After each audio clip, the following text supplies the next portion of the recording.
So the San Antonio Spurs got the first overall pick in the 2023 NBA draft, which means they're getting Victor Wembanyama. There's no other pick here. Like, it's going to be him. It would take something catastrophic happening for him not to be the pick. And even then, he would still probably be the pick.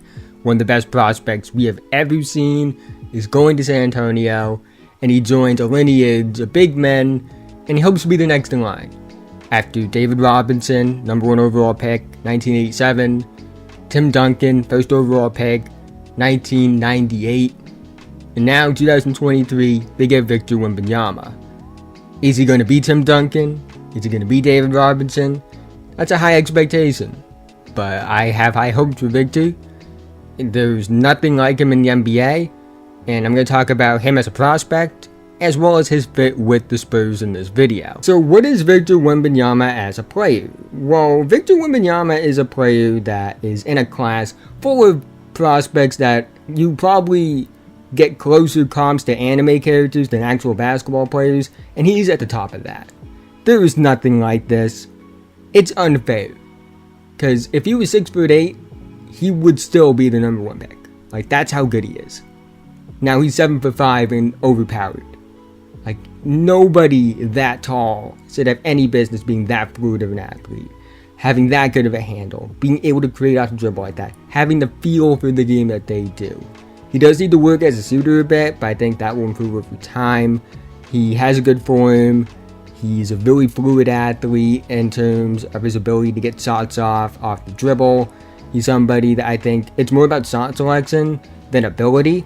So I wouldn't worry about the numbers too much. I think it might take time for the numbers to get up to snuff, but in due time, I think he can be an efficient shooter. He's somebody that has passing flashes as well. Needs work there, but the flashes are very encouraging. Really good shooting touch. Somebody that needs to add strength to his frame, but I think he will. He already seems like he has from the beginning of the year to now. And once he does that, like, he's going to be unstoppable as a lob threat and a rim runner. He can play on and off the ball. He's just very versatile as an offensive player. Like, the sky is the limit. That's the best way to put it.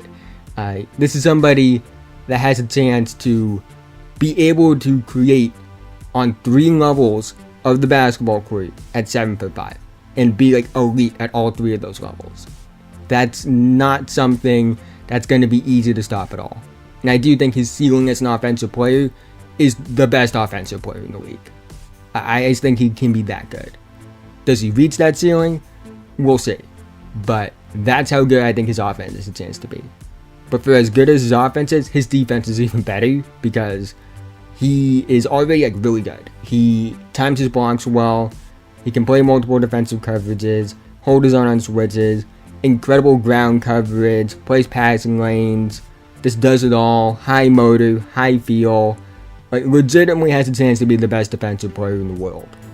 So, looking at a player who has a chance to be the best offensive and defensive player in the world, so in turn, his ceiling is the best player in the world. I don't think that's unfair to say, just based off what we've seen. The fact that he's this good already and still has a ton of room to grow, and we're just scratching the surface of his potential, that is a sign to me that it is okay to be like, okay, he could be the best player in the world. It's not a guarantee that he does become it, but all the signs are there that this is a possibility, that we are watching the future best player in the world and a future, like potential like top 10 to 15 player ever. He's somebody that can be that good. Not a guarantee, but I do think there aren't many worlds where he isn't at the very least a good player. Like, I would say he has one of the higher ceilings we've seen in recent memory. The only one I think among prospects I've evaluated that had a higher ceiling, not higher ceiling, higher floor than Victor is Luka Doncic. But Luka Doncic had like all NBA traits at like 16 years old, and he's an outlier case. But I think Victor can be as good as he wants to be. And I think he has the mindset to want to be great, based off his interviews, based off the way he carries himself on the court, based off the way he plays. So I think he has a chance to be special. But he does need to improve his weight and playing strength. He does need to improve his shot selection and shot consistency. and work a bit on the passing, as well as a bit of the P&O technique on defense, but those are things that are very fixable, and he's shown improvement throughout the year that he can improve in those areas, so he's just a great prospect. You worry a bit about the injuries because like he is super tall, and tall guys don't really have a great injury history or track record of health, so that's something, but I'm not going to wish injury upon anyone. That's not something I'm trying to project. This is just a great basketball player. Nothing comes close to this as a prospect as far as guys I've evaluated outside of Luka Doncic. And Luka Doncic is only a player that's similar and maybe slightly better as a prospect in my opinion, just because Luka's feel was legit. Again, like MVP, All-NBA good at 16 years old. Like that just doesn't happen. But again, if the only player that's really on your level is Luka and maybe Zion as a prospect, you're doing something special. Victor is one of the 3 best prospects I've ever evaluated, and he's closer to 1 than he is 3. I'll leave it at that. So, I think he's a special prospect. Let's talk about the team fit now. So, I actually think the Spurs have one of the most underrated young rosters in the league. I am very intrigued by their young core, and this is before they got the first overall pick. I like their young guards. Trey Jones is really good. He's kind of like his brother on offense, not completely, but smart, under control, high feel, makes good plays, but also a really good and instinctual defender. Blake Wesley is an intriguing guard that is kind of lanky, but relatively tall, can make shots, has some all-around potential. Devin Vassell, in my opinion, is one of the best two-way young wings in the league. I really like his potential. I think he'd be like a Chris Middleton kind of player down the line. Keldon Johnson's been one of the more underrated players in the league, in my opinion. 20-plus point per game scorer. Inconsistent shooter, but a confident shooter. Good rebounder, like a power, like wing forward type. They have Devontae Graham. I don't know how much longer he's going to be on the team. Jeremy Sohan was one of the best rookies in basketball this year. Love his versatility.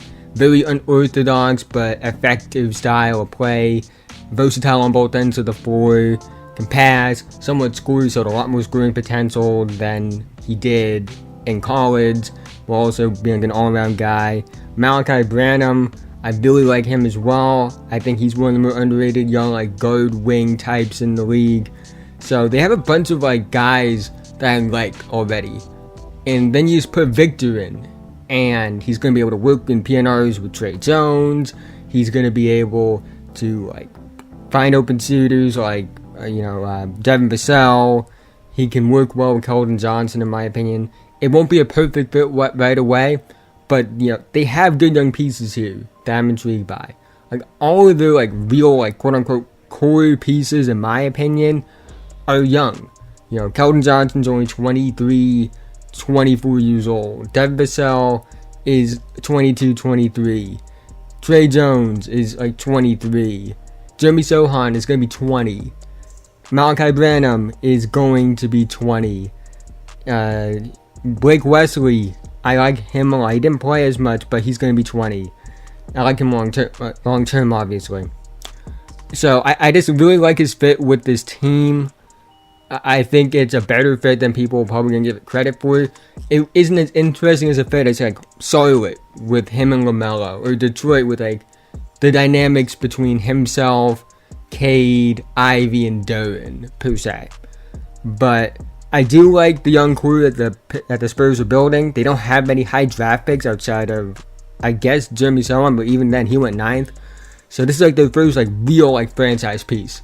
And what a franchise piece to get. But let me know what you think about the Spurs getting the first overall pick. Where do you think the other prospects are going to go? I know Victor's the big name in this draft, but there are other really good prospects. So where do you want to see those guys end up? We'll do all of that in the comment section below. Like and subscribe if you haven't already. That being said, have a nice day, and I'll see you guys in the next one.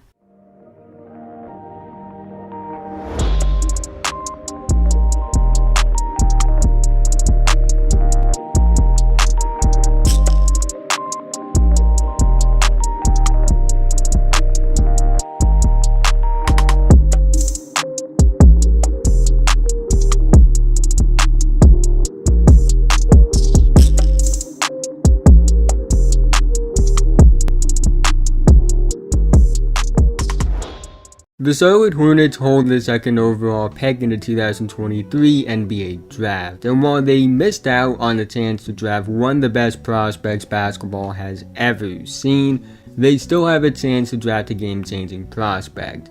The debate seems to be centered around two names at the second overall pick: Alabama wing Brandon Miller, a tall wing with elite perimeter shooting upside, point of attack defense, and secondary passing potential, and Z-League Ignite guard Scoot Henderson, a primary playmaker with elite athleticism, feel for the game beyond his years, and elite skills as a creator for himself and others. Both are really good prospects that are ranked highly in this draft for good reason, but to me, this isn't even a debate. The Hornets should take Scoot Henderson. Scoot is younger by over a year, he has more solidified traits as a creator off the dribble, he has more upside as an athlete and playmaker, his feel for the game is once again beyond his years, and overall is just a better prospect right now while having a higher ceiling, and that's no disrespect to Brandon Miller. He's a great prospect in his own right that's worthy of going top 3.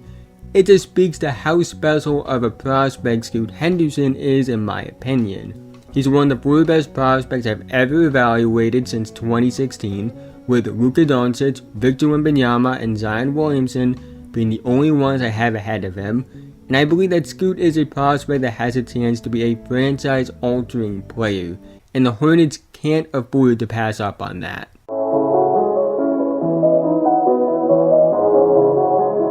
I know what you're thinking, the Hornets already have guards. Well, first of all, I don't think Terry Rozier should be stopping you from taking Scoot Henderson. Terry has been a good player since joining the Hornets, but it's clear that while he is putting up numbers, those numbers don't translate to winning, especially as the main option scoring-wise, because the Hornets have missed the playoffs every year since he joined the team. On top of that, he's going to be 30 years old next season, so he doesn't fit the timeline for the Hornets. I don't think that a near 30-year-old guard that's solid but has also proven his production doesn't lead to wins should stop you from taking one of the best point guard prospects of the last 15 years. But then you might say the Hornets already have a point guard in LaMelo Ball and he won't fit well with Scoot Henderson. I love LaMelo Ball.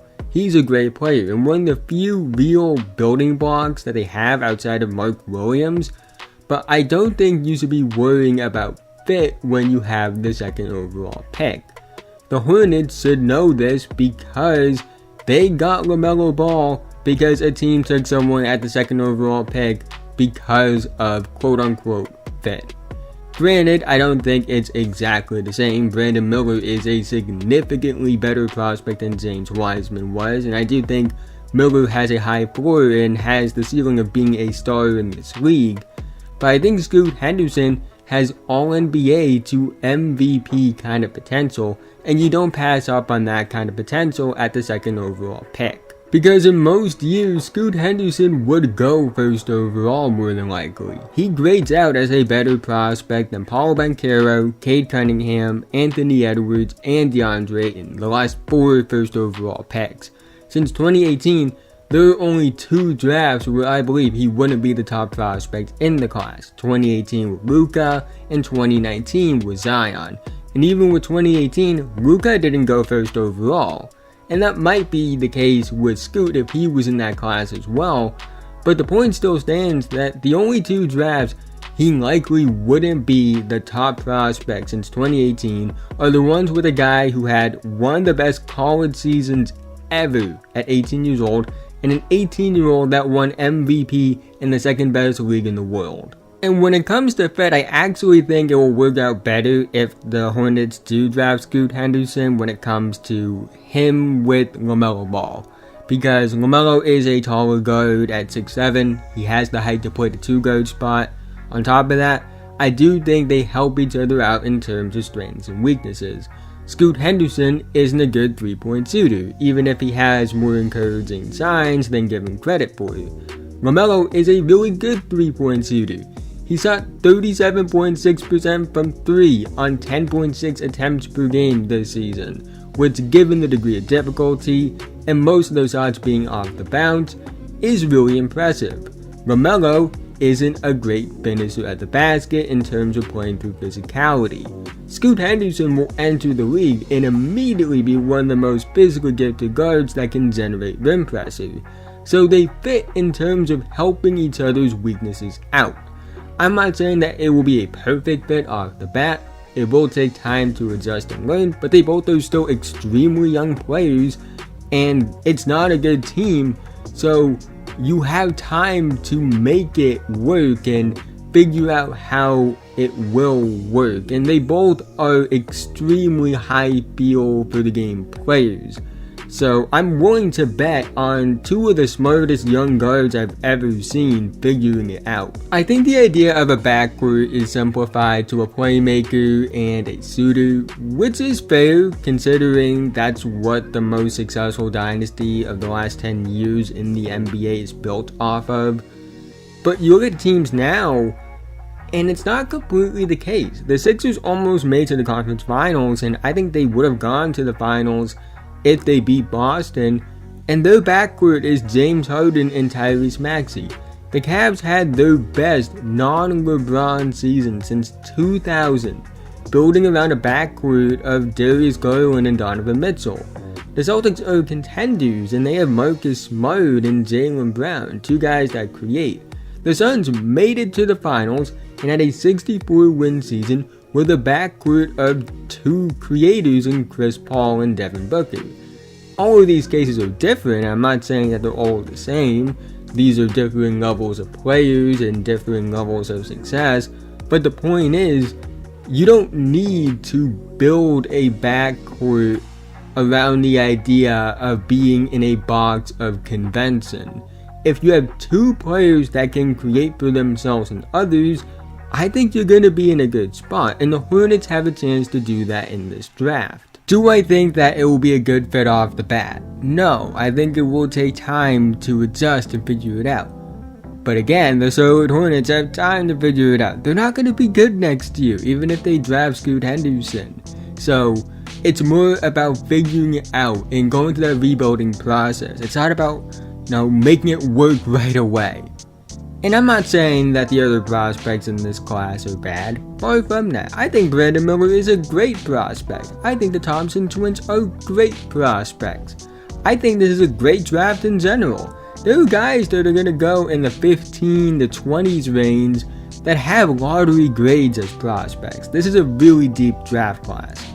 But for the Hornets, I truly believe it would be a mistake to pass on Scoot Henderson at the number 2 pick. You're picking top 2 in the draft for a reason. You aren't good. You need a guy who can change the trajectory of the franchise. And you did it already with LaMelo at pick 3. But you need another piece. And at pick 2, Scoot Henderson is a player who can be that more than anyone else that will be on the board when they pick. I could very well be wrong about this. I usually am, because that's a part of it. You only get about 10% of the draft right, no matter how much work you put into evaluations. And only time will tell with these things. But based off what I know, the history of prospect evaluation and the draft processing in general, there is no other pick for the Hornets to make at 2nd overall. That may sound bold. That may sound like I'm downplaying other prospects, but at the end of the day, they need somebody that can change their franchise. And Scoot Henderson is that player. But that's the end of this video. If you made it to this point, thank you so much. Again, haven't already, like, subscribe, hit notification bell, I'm notified whenever I release a video. I'm making videos about basketball all the time, so that's of interest to you. I really think you enjoy this channel, and liking and subscribing are the 2 best ways you can help me out, help grow the channel, helps me out in the YouTube algorithm, so YouTube will recommend the video to others, especially if it gets 100 likes. So let's aim for that goal if we can. I would love to hear your thoughts though about Scoot Henderson in the comment section below. What do you think the Hornets should do at pick 2? So they take Scoot Henderson? So they take Brandon Miller or one of the Thompson twins? Do you think that if they want Brandon Miller because he fits better, do you think they should trade down to pick 3 or pick 4 to get Miller and get assets in return at least if you don't feel comfortable taking Scoot? Review all that in the comment section below and any feedback in general about this video. But with that being said, have a nice day, and I'll see you guys in the next one.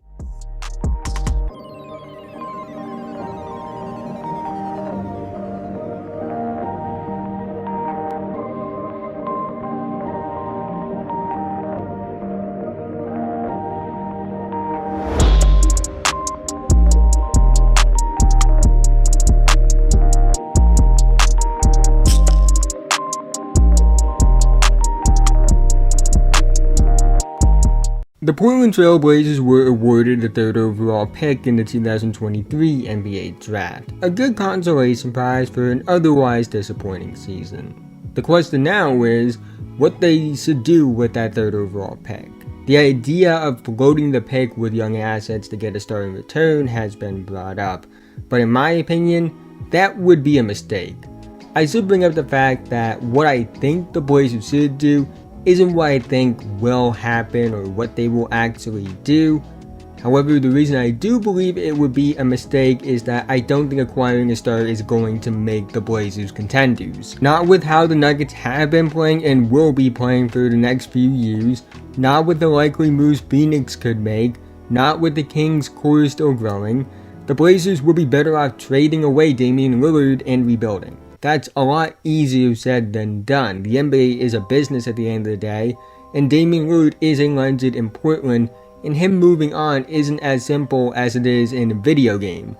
But I do think it would be the right move, because having a core of Simons, a young up-and-coming combo guard, Soap, a freak athlete guard wing with legit scoring upside, the assets they could get in return in a Damian Lillard trade, and the 3rd overall pick, is a good place to start a rebuild, especially when the Blazers will be guaranteed to have 2 of 3 blue chip prospects on the board when they pick. Brandon Miller, a tall wing from Alabama with elite perimeter shooting ability, secondary passing potential, some shot creation upside, and elite point of attack defense. Scoot Henderson, a primary playmaker with super high feel for the game, elite athleticism, impact as a rim pressure threat immediately, and shot creating upside, and Amen Thompson, a tall guard wing with primary initiator upside, the best passing playmaker in the draft in my opinion, the best athlete in the draft in my opinion. In fact, I would go as far to say his athleticism is more comparable to anime characters than actual basketball players, high feel for the game, and elite defensive instincts and motor. I already talked about Scoot Henderson and why I believe he should be the no-brainer pick at number 2 overall to Charlotte, and I don't think it would be any different here. He would be the no-brainer pick if he was on the board at pick 3. But because I already talked about him a lot in the last video, I want to focus more on Amen Thompson and Brandon Miller in this video, because I think both have intriguing cases to be the 3rd overall pick if both are still on the board.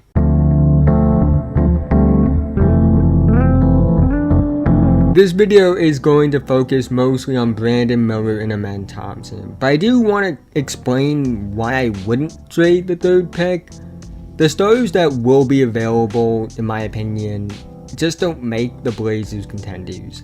Karl-Anthony Towns is a really good player, one of the best offensive bigs we have ever seen from a perimeter scoring perspective, and statistically, he is the best 3-point shooting big ever. When you factor in volume, efficiency, and degree of difficulty of shots, it's hard to deny him of that title.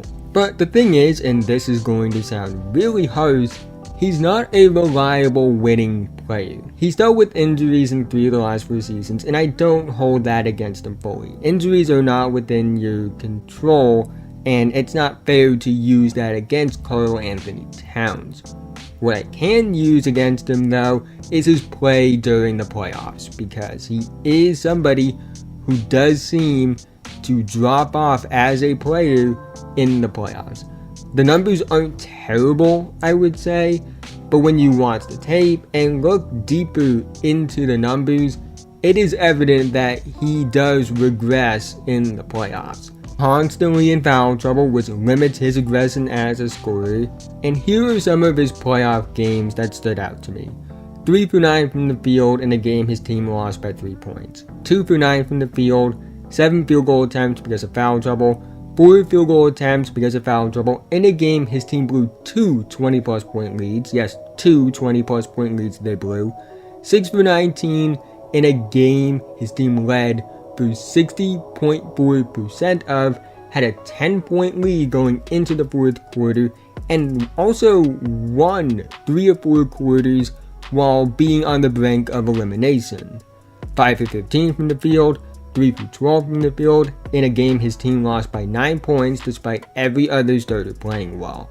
His numbers are inflated in the playoffs because of a few good games in the series, which doesn't help his case because all that tells me is he can't do it consistently. I'm not saying he's a bad player. I'm not saying he wouldn't make them better. But based off what I just said, that's not a player that will make your roster that just finished with the 5th worst record in the league, while also having the best player have one of the best scoring seasons by a point guard ever.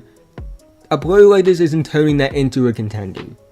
I do think a trade involving 1 or 2 of the young guys and pick 3 for Siakam and OG Anunoby is a bit more interesting. I think it would make the Blazers better than if they traded for Cat. But even then, how much better can it make them? I just feel like every move involving young assets and the 3rd pick doesn't make the Blazers a contender around Dame. And for as tough as it may sound, because it's not as easy as simply trading him or moving on for him, there's a lot of emotional connection that he has to that city and that team. It would be in the Blazers' best interest to trade him and rebuild. But again, we'll see how it goes. I'm only saying what I think they should do as somebody that makes videos on the internet. I'm not in a front office for a reason. So, we'll see how it goes. But it is what I would do, for as tough as it sounds. What they could get for Dame is something for its own video. I want to focus more on what they should do if they keep the 3rd overall pick, between Amen Thompson and Brandon Miller being on the board potentially. Like I said earlier, if Scoot Henderson is on the board, it's a no-brainer pick because he's easily the 2nd best prospect in the draft in my opinion, and he shouldn't make it to pick 3. And it will be a good pick regardless of if they trade away Damian Lillard or not, because Scoot would be the franchise cornerstone if Dame isn't on the team.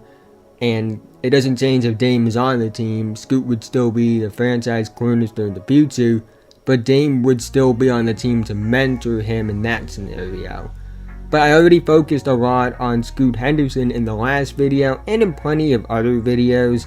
I want to talk more about the other 2 blue chip prospects that could potentially be on the board, starting with Brandon Miller. Brandon Miller is the safer of the 2 prospects between himself and Amen in my opinion, and I think it's a pick that works whether Dame is on the roster or not.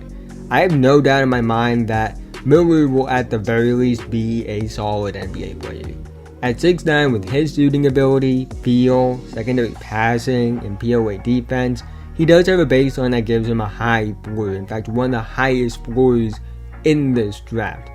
However, I will say that the perception of him is different than what I see on tape. I think people view Miller as this Ingram, Tatum, Paul George kind of wing, but I can't quite get there. His handle needs a lot of work. He isn't great separation that well. He's not the most flexible player either. He's a bit stiff and upright. His finishing got better throughout the year, which is encouraging, especially considering the jump he made overall as a player, improvement-wise from high school to college. But it's still an area he needs to work on. He can improve his flexibility. That's something a lot of guys improve on over time. And I do think adding strength will help him in terms of finishing, which the NBA does have some of the best strength and conditioning programs in the world, so I am confident that can improve. However, despite these concerns, I wouldn't hold his March Madness tape against him, even though he was bad in those games, there's no doubt about it. He was dealing with injuries and it was evident on tape, and it clearly affected the way he played, so I wouldn't hold that against him. I would say right now, Miller is closer to a Trey Murphy III than he is a Jason Tatum, which isn't a knock because I think Trey Murphy has a legit star upside. I might be higher on his upside than most others are, and I think Miller has star upside as well. But I just don't think you should expect this elite creator entering the league. It wouldn't shock me if Miller had struggles as a rookie that are similar to what we saw with Jabari Smith in his rookie season, which isn't a bad thing. Rookies struggle, and Jabari has potential to be a star in his own right, and he showed that once he adjusted to the league, and I think Miller will adjust to the league as well, but it might take some time. I think Miller can develop into a 20 plus point per game scorer, elite 3-point shooter, good secondary playmaker, and great defender, which would be worth the 3rd overall pick. Also, at the very least, you are getting a 6'9" floor spacer with great point of attack defense. It's a pick that makes sense if you're keeping Dame, because Miller will be instant impact with his baseline skills in valuable areas, but also an upside pick, because you could be getting a 6'9" wing that can put up around 23 points per game, 7 rebounds per game, 3 to 4 assists per game on good efficiency with good defense. That's an all-star to borderline all-NBA player. However, I also think the case for Amen Thompson is interesting as well. Despite the fact that I think they are similar prospects in terms of tier and grade as far as what I gave them in terms of prospect grade, Miller and Amen are opposites. That's the best way to put it. Miller is the super high floor with a decently high ceiling prospect, while Amen is the super high ceiling with a relatively high floor prospect. I think in both cases, they are a bit undersold. I think Miller's detractors undersell his ceiling a bit, while his supporters do oversell that ceiling. I do see the side of his detractors underselling just how good he could be. In fact, I'll admit, I think I have undersold it at times as well. And I think Amen's floor is undersold in general. I don't think this is a boom or bust player. He has too many intangibles you just can't teach for me to believe he won't at the very least last in the league. Amen Thompson is the best passer in the draft as well as the best athlete in the draft. And the athlete part of it is really telling us. This is one of the most athletic draft classes we have ever seen. His athleticism is like Akame from Akame ga Kill. He's quick, he's twitchy, he's fast, he's flexible, he has unreal reflexes, great body control, he can jump out of the gym, he has absurd vertical range. He isn't the strongest guy in the world, but that can improve with time. But then you add all those unreal physical traits and athletic tools to his playmaking, and you see the potential for something truly special. He has absurd vision, he has great creativity, he utilizes athleticism and playmaking to do things nobody else has or can do as a passer. He has a really high feel for the game, and rim pressure that expands his playmaking. It's not like he's a non-factor as a scorer, but the fact that he does generate rim pressure helps in that area as well. On top of that, he has absurd defensive potential. He has good feel, he has good instincts, elite athleticism, unreal ground coverage, good lateral movement and foot speed. He can be productive in terms of blocks and steals. So his rim pressure, playmaking, defense, and feel for the game give him a high floor, and a higher floor than given credit for. And that's not even factoring in his one-of-one type of athleticism. But he does have a swing factor that will determine his outcomes, which is his shooting. He's not a good shooter. He didn't shoot well from 3, he didn't shoot well from the line, and the form needs work. His shooting ability will determine how good he can be. If he doesn't improve as a shooter, it will limit what he can be as a playmaker, due to how defenses play against bad shooters and the fact the NBA has significantly better athletes. I do think Amen will be more athletic than most NBA players at the gate, but it's a lot harder to score against bigger, stronger, smarter players in the NBA than it is in OTE.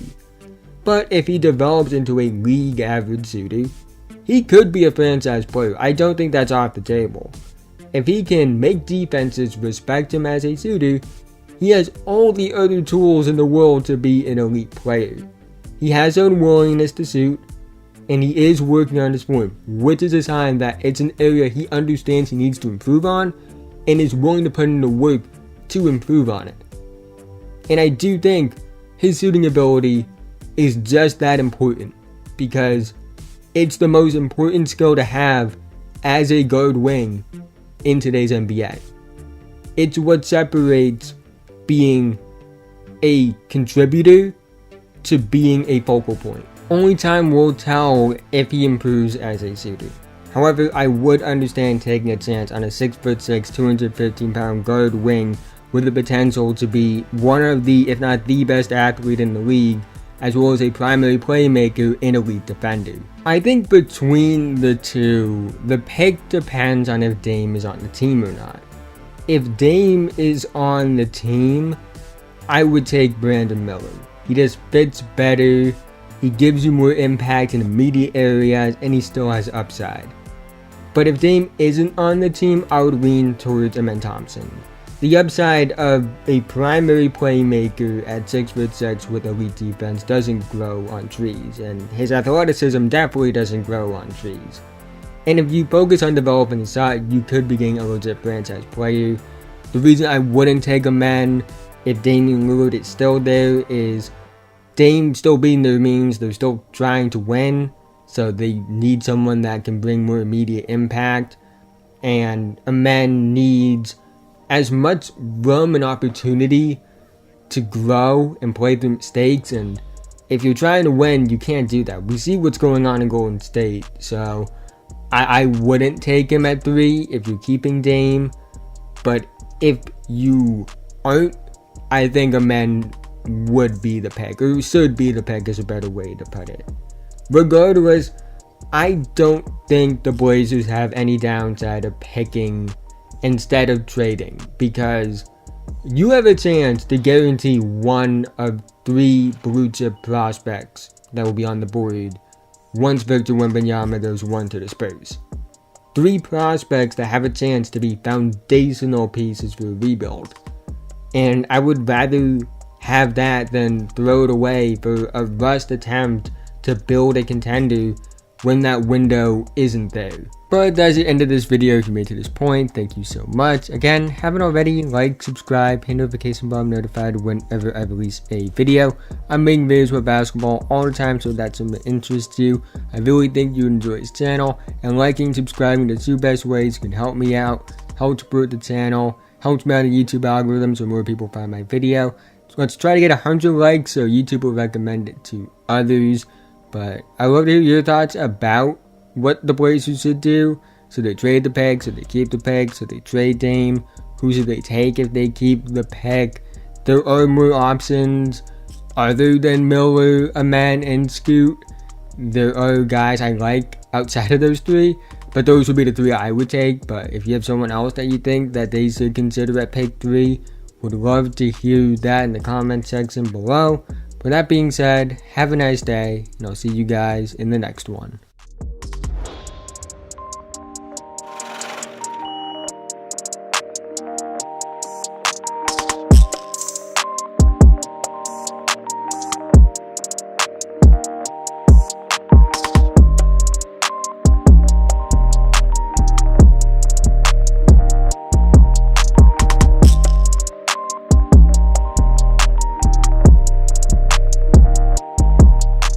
The Houston Rockets weren't good at all this season, and they weren't expected to be good at all this season. They finished with the 2nd worst record in the league. On top of that, they were one of the hardest teams in the league to watch this season, especially on offense. I like some of their young players. You guys know I'm a big Jalen Green guy. I think Jabari Smith showed the signs of promise as the season progressed. Tari Eason is one of my favorite rookies in the NBA. In my opinion, was actually the best rookie on the team. Alperen Sengun is a really fun watch. However, one thing, or two things were very clear on tape.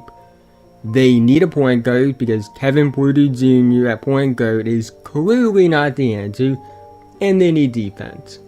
I don't think they should scrap this rebuild for a rushed attempt to build a contender around a star from the past that's clearly old and aging. And like with the Blazers video, this is based off what I would do, not what I think will happen. I think they should continue to rebuild. I think that's very clear based off the title of this video. Because I think they have a chance at pick 4. Yes, they failed at pick 4 even though they had the second best odds in the draft. It doesn't really matter to me because the guy I think is perfect for them is Amen Thompson, who would be a big piece in solving both of the biggest issues with this team.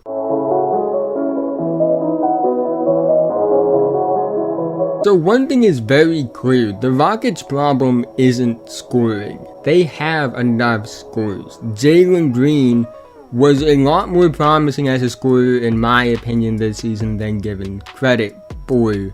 He showed promise with his rim pressure, him getting to the line at a decent rate for a second year player who still needs to develop physically was impressive. And even though the efficiency wasn't great, in fact I believe it actually went down a little bit, I think there are encouraging signs. I think he could be a 25 plus point per game scorer next season. Jabari Smith showed promise down the stretch. He struggled to start the season, but post All-Star break he really showed all those signs that we saw as this floor spacer and this guy that can attack closeouts at Auburn. So I think he could make a leap as a scorer in year 2. Sengun is one of the best post scorers in the league. The problem is that the two best playmakers on the team are Alperen Sengun and KPJ. KPJ can't be your point guard. It's not who he is. He's a solid passer, but I think he's more of a sixth man than anything. And that's if they even decide to keep him. I think they should move on from him. But he's just not fit to be a primary initiating point guard. And Sengun is a really fun passing playmaking big, but he isn't the ideal playmaking initiator either. This was something that was very evident on tape, and it made the Rockets really hard to watch this season. They didn't have any offensive flow, they really didn't move the basketball a lot, and that was because of a lack of a real primary initiating playmaker. And that's where Amen Thompson comes into play. Amen Thompson is a 6'6", 215-pound guard wing with a 7-foot wingspan. On top of that, he's the best athlete in the draft, which really says something because this is one of the most athletic draft classes we have ever seen. Like I said in the last video, his athleticism is more comparable to Akame from Akame Got Killed than it is to any basketball player currently. Every single vertical athleticism trait he has is elite. He has elite vertical explosion. He has elite vertical range. He has unreal hang time. He's absurdly quick and twitchy. He has great speed with and without the basketball in his hands. He's elite in terms of flexibility and body control. It's truly something you want on tape, and think of an anime character more than a basketball player. However, I know some of you guys don't watch anime, so I'll put it into NBA terms as well. Imagine a bigger, stronger, taller version of Jalen Green with even better athletic traits and intangibles. Which is absurd because Jalen Green is one of the best athletes in the league and has some of the most absurd athletic traits I've ever seen, as well as athletic intangibles. So an even better version of that is absolutely ridiculous.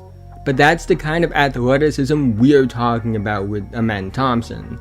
If the Rockets get Thompson in the draft, he would form easily the most athletic backcourt in the league with Jalen Green.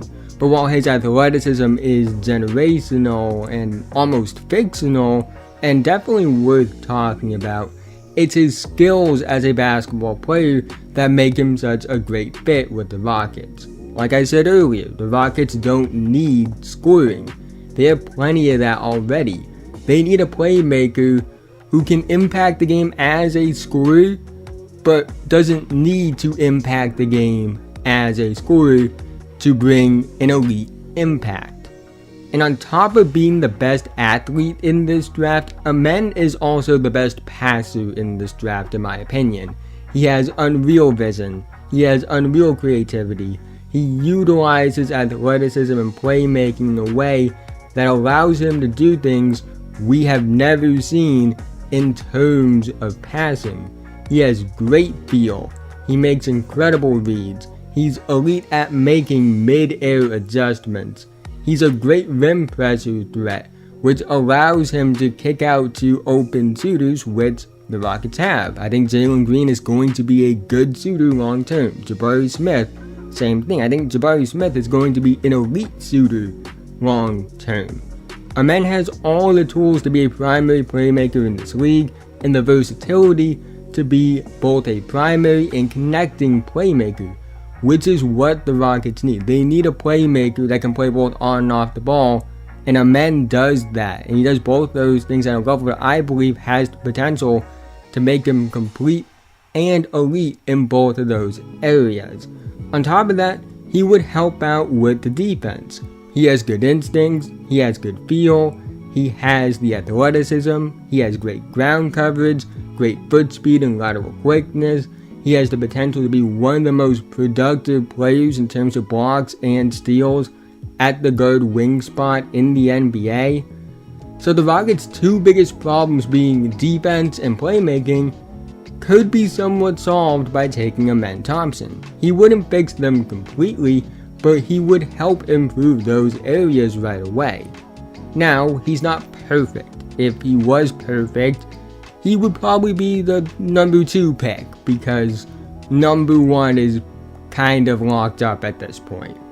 He needs to work on his shot. He's not a good free throw shooter, he's not a good 3-point shooter.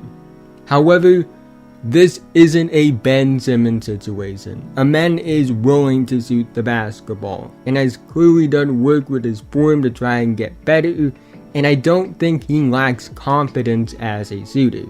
The fact he's working to fix his biggest and really only flaw is a promising sign. He needs to continue to work on it, but I am encouraged by the fact that he understands what he needs to do to be as great of a basketball player as he can possibly be, and is working to do that. The Rockets need to focus on his shooting ability as well if they draft him, but I do think the Rockets are a good situation to play through mistakes and develop, assuming they continue to rebuild instead of trading all their young assets for a rust contender hope around a clearly aging washed star. I don't think the Rockets should bring back James Harden. I truly think it would be a mistake. Granted, that's not my decision to make. That's their decision to make. And if they feel like they should bring back James Harden, and that's the best decision to make, they're gonna do it. And there's nothing I can do about it. I'm just a guy on the internet at the end of the day. And the Rockets have people in the front office that are working in the NBA for a reason. And there's a reason I'm not. So, I very well could be wrong about this, but based off what I believe, I think they shouldn't do that. I understand it's been a shaky rebuild. I'm not saying it hasn't been, but they have pieces. A clear, talented go-to scorer in Jalen Green, a potential floor-spacing POA defender and growing scorer in Jabari Smith, a high-energy glue guy who can contribute at a high level with and without scoring in Tari Eason, a fun playmaking big in Alperen Sengun. They don't need to scrap that to rush an attempt to build a contender when that window isn't there. I don't think bringing James Harden back and putting some pieces around him is going to make them contenders. Harden isn't the player he once was. You have a chance to draft a player that can change the trajectory of your franchise, whether it's Amen Thompson or Asar Thompson. We will be talking about Asar in the next video. Someone that would bring a defense and playmaking element that the Rockets desperately need. Amen would fit with this roster like a glove because he doesn't need the basketball in his hands to bring a big time impact, but he can bring a big time impact with the ball in his hands, And you want him to have the basketball in his hands because he has special playmaking traits. And it's a situation where he can play through mistakes and improve his flaws. This is a player that I think has a chance to be a franchise player if he hits his highest end outcome. In fact, he's one of only 3 players in this draft that I think have legit franchise player potential. It's him, Scoot Henderson, and Victor Wembanyama. And this will be a perfect fit for the Houston Rockets. But that's the end of this video. If you made it to this point, thank you so much. Again, haven't already, like, subscribe, hit notification bell, notified whenever I release a video. I make videos with basketball all the time, so that interests you. Really think you enjoy this channel, and like and subscribing are the 2 best ways you can help me out. Help support the channel, help support the YouTube algorithm. Let's try to get 100 likes so YouTube will recommend it to others. Let me know what you think about the Rockets to do. Who should they draft at pick 4? Who do you think is going to be on the board at pick 4? They are guaranteed at least one of the 3 non-Victor Wembanyama blue chip prospects. So, who do you think is going to be on the board when they pick? Who do you think is the best fit among those 3 non-Victor blue chip guys? As far as team goes, I think easily the best fit is Scoot Henderson, but I don't think he's going to make it to pick 4. And so, let me know all that in the comment section below. Do you think they should trade for James Harden? Do you think, well, not trade, sign James Harden and then trade the assets for stars around him? I'll do all that in the comment section below. That being said, have a nice day, and I'll see you guys in the next one.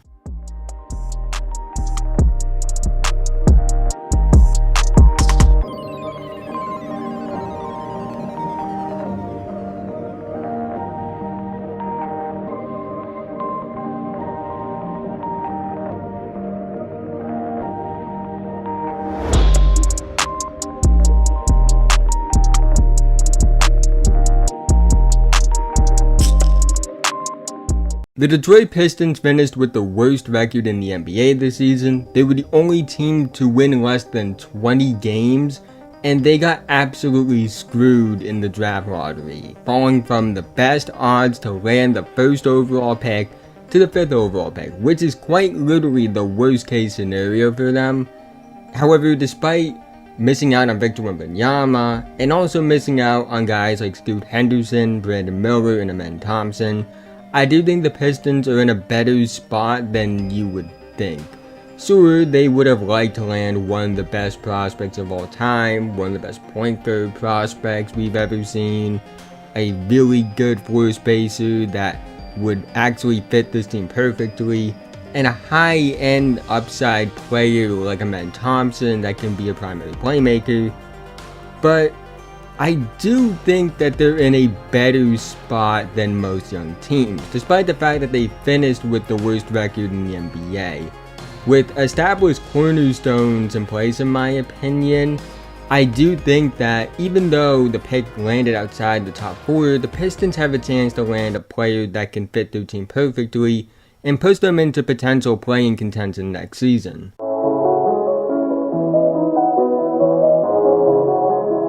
I want to start by talking about something that the Pistons have that most teams that finish with the worst record in the NBA by 5 games don't have, and that's a potential franchise centerpiece. I think the slow start to the season and the season-ending injury made people sour a bit on Cade Cunningham, but I still believe in him as a franchise centerpiece upside player. He's a 6'6", 220-pound primary creator, and that just doesn't grow on trees. Despite his inefficiency, he still put up nearly 20 points per game in the 12 games that he played this season. On top of that, in the first 8 games of the season, he averaged 23.1 points per game, 6.1 rebounds per game, and 6.8 assists per game on a 44.7 field goal percentage. Compare that to the final 4 games where he averaged 13.5 points per game, 6.3 rebounds per game, and 4.5 assists per game on 33.3 field goal percentage, which does line up with where I believe the injuries really started to affect him. And he also saw improvement in his assist to turnover ratio, which is encouraging for a young player with primary playmaking upside. This is a big point guard that, despite the numbers not looking good on the surface, still shows a ton of potential as a scorer and playmaker. I wouldn't give up on Cade yet by any means. He hasn't shown me anything when healthy that would dissuade me from what I believed in him during the draft process. He still has shown all the tools that made him the consensus #1 pick in his draft when he's been healthy, and he has too many intangibles and traits that you just can't teach. So I believe the Pistons have their point guard and their franchise player of the future, and they also have their shooting guard of the future in Jaden Ivey. Ivey had a really electric rookie season after being the 5th overall pick by the Pistons out of Purdue. 16.3 points per game, 3.9 rebounds per game, 5.2 assists per game, 41.6, 34.3, 74.7 shooting splits. And the best way to describe how Jaden Ivey plays is basically it's like watching a compilation video of Michael Irvin screaming on TV sets like First Take or NFL Network, as well as his Twitter videos as well. He plays at 100 miles per hour. He's one of the fastest players in the league. He's great when it comes to vertical athleticism. He's quick and twitchy, and he shows all the signs you want in a two-guard next to Cade Cunningham in terms of on and off-ball versatility. Now, he does need to play in control more. That's the big thing. He is way too reckless at times, but that's something that can improve over time. It's something we saw with a lot of young athletic guards when they entered the league. And he does need to work on decision making and shot selection, but again, a lot of young guards struggle with that. I like him a lot as a long-term player for this team, and I think he can play a somewhat similar role to Jaylen Brown in terms of being a second scoring option that can play on and off the ball. However, I think it will be with more playmaking and less three-point shooting upside. And also, I think the Pistons have their center of the future. Despite being the youngest player in the NBA, Jalen Duren looked like a veteran at times on the court.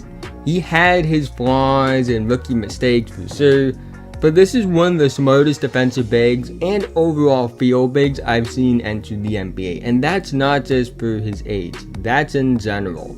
He is a great defensive communicator. The best defensive communicator I've seen in terms of prospects when he was coming out of Memphis. He has high understanding of defensive coverages. He can drop, hold his own on switches, even though I don't think he's a full switch big like a Bam Adebayo. I do think he does hold his own on switches to the point where he can't get played off the floor, and he also does a good job of hedging screens.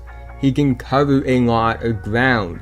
He has a high motor, good lateral movement, just all the tools you want in a defensive leader from a physical and a mental perspective. He has them.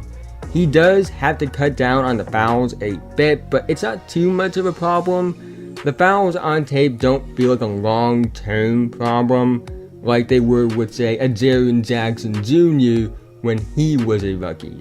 And even then, Jaren is one of the, if not the best defensive player in the league at 23 years old, despite still having that flaw in his game. Now, I don't think that Duren has Jaren's mobility, because Jaren has freakish levels of mobility, but I would still say that Duren is a very mobile big, and should be a defensive monster for years to come. On offense, he's a rim runner, lob threat, dump off guy, does have some post potential, and while he's not a good shooter, he has flashed some encouraging signs of a mid-range game, but even if that doesn't develop, he's a super physical player that's hard to stop going downhill as the ball man. He's also a really good passer, makes good reads off the roll, good high-low passer, can make the connecting passes. Basically, he's a bigger version of what Robert Williams is, and I think he has a chance to be even better than what Rob is now. Which really says something, because Rob is one of the most important players on a title contender, and probably would have been Defensive Player of the Year last year if he wasn't getting hurt. I truly believe that Jalen Duren is a special big prospect, someone that has a chance to be in the running for Defensive Player of the Year as he continues to develop, and he has the maturity, the feel, and all the tools in the world that you look for in a franchise big. and I still can't believe that they got him at pick 13. The Pistons did a great job with this draft class. They got my number 3 player in the draft at pick 5 in Jaden Ivey, and they got my number 5 player in the draft in Jalen Duren at pick 13, and both of them have proven they are cornerstones of the future with this team. So I think it's clear the Pistons have their point guard, shooting guard, and center of the future, which leaves the power forward and small forward positions open for potential upgrades. I think the Pistons likely will be choosing between 3 players that can play those positions. Ausar Thompson, the twin brother of a men from OTE, freak athlete, high defensive upside, connecting playmaking potential, and on-off ball versatility. Jarace Walker, a big physical forward from Houston with high feel for the game, high motor, versatility on both ends of the floor, and the ability to impact games at a high level with and without the basketball in his hands. And Cam Whitmore, the power wing from Villanova, the best pure power athlete in the class, has shot creating upside, high motor on the boards, the youngest of the 3 and one of the youngest players in the draft, and also has the most scoring upside of the 3. In the most recent mock draft I did, I had them taking Cam Whitmore. But the more I've thought about it since I posted that mock draft, the more I actually lean towards being all in on Jarace Walker to the Pistons. Cam Whitmore and Ausar Thompson will be great picks as well, but the fit with Jarace really intrigues me the most, and I think as I thought about it more, the more I just fell in love with the idea of the Pistons getting him at pick 5. I will talk about Cam Whitmore and Ausar Thompson in future videos as the series goes on, but Jarace Walker is the one I want to focus on here. Jarace Walker is a 6'7", 250-pound forward with a 7'3" wingspan. He's a good athlete. I wouldn't say he's a great one compared to some of the anime characters in this draft class, but he is a really good one. He has good foot speed and lateral movement, decent vertical pop and range, and he's super strong and physical. Now, he didn't put up big time numbers at Houston, but he did show encouraging flashes as a shooter and creator. His numbers reflect more of the system he played in, although I would say only time will tell if that was just about the system he played in, or it's just who he is. But it wouldn't shock me if he was like Scotty Barnes in a sense of putting up better scoring numbers as a rookie than he did in college. Walker is a very versatile offensive player. He can finish around the basket. He can be a menace on the offensive glass. He can play with and without the basketball in his hands. And if you're going to talk about his potential as a scorer, I think a good high-end outcome comparison would be like a Paul Millsap type of player, which is a 16 to 18 point per game scorer on good efficiency. He does have some work to do, but I think he has more scoring potential than the public perception of him. On top of that, he's an excellent connecting passer, good vision, makes good reads, plays within the flow of the offense, good feel, and doesn't have to be an on-ball player to be effective. When you add that to his defensive ability, you really get something we're taking at 5th overall. Because if it wasn't for the 7'5" video game character in this draft class, Jarace Walker would be talked about as the best defensive prospect in this class, because as of right now, he's number 2, and he's only number 2 to maybe the best defensive prospect we've ever seen. He has great feel and instincts. He plays passing lanes. He has active hands. He can block shots. He's super physical. He's versatile. He can defend wings and forwards as well as hold his own on guards and bigs. He has all the tools you want in a defensive player physically. Big, strong, long arms, lateral movement skills, high motor on defense, and also the feel and intangibles that you want from an elite defender as well. And I would really love the fit between Duren and Walker defensively in the front court, because those are two of the smartest young defensive prospects I've seen. It would be a lot of versatility. I think the communication would be really good between each other and overall for the defense. And that gives you a good foundation for what your defensive identity can be, because of what those two are able to do. Jarace Walker has the potential to be a 15 to 17 point per game, 7 to maybe even 10 rebound per game, 3 to 6 assists per game player with all defense ability. And considering he won't demand on-ball reps to be effective, I think it's a perfect fit for Detroit. You get a monster defensive frontcourt with Walker and Duren. You have 3 of the highest feel young players in the league for their position. Cade at point guard, Walker at the power forward, and Duren at the 5. You get another transition threat next to Ivy, and another playmaker in the starting lineup. I know falling to 5 was the worst possible scenario for the Pistons. And yes, they would have loved to get Scoot Henderson. They would have loved to get Victor Wembanyama, or Amen Thompson, or Brandon Miller. Like, all guys that would be intriguing fits. Like, Scoot and Amen, the fit would be a bit more clunky, but they're still, like, that good of prospects. And Brandon Miller is a perfect fit for the team. And Victor Wembanyama is Victor Wembanyama. Yes, you would have liked to get one of those 4, maybe a few at the top more than some of the others, but still one of those 4 would have been ideal. But if they can get Jarvis Walker at pick 5 and just get healthy as a team, I do think this is a core that has a chance to make a play-in push next season. I think they have the talent, and adding a guy like Jarvis Walker that would fit this team like a glove would be a great pick. It's not just about fit, it's about his upside.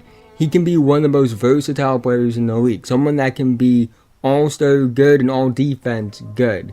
And I think that adding Jarvis Walker to this core will remind everyone why they have one of the brightest futures in the NBA. But that's the end of this video. If you made it to this point, thank you so much. Again, haven't already, like, subscribe, hit the notification bell, notified whenever I release a video. I'm making videos about basketball all the time, so if that's something that interests you, I really think you enjoy this channel, and liking and subscribing are the 2 best ways you can help me out. Helps me out in the YouTube algorithm, helps when people find my videos, so in turn, help the channel grow so I can make more content for you guys in the future. Also, let's try to get 100 likes on this video so YouTube will recommend it to others. But I'd like to hear your thoughts though about the Pistons. What should they do at pick 5? Should they take Jarvis Walker? Do you think they should take someone else like a Sar Thompson? Maybe like Miller or Mann falls? If Scoot falls to 5, they should just run the pick in. You know, do you think that they could go like Cam Whitmore, or maybe someone that I didn't mention in this video? Love to hear all that in the comment section below. But with that being said, have a nice day, and I'll see you guys in the next one.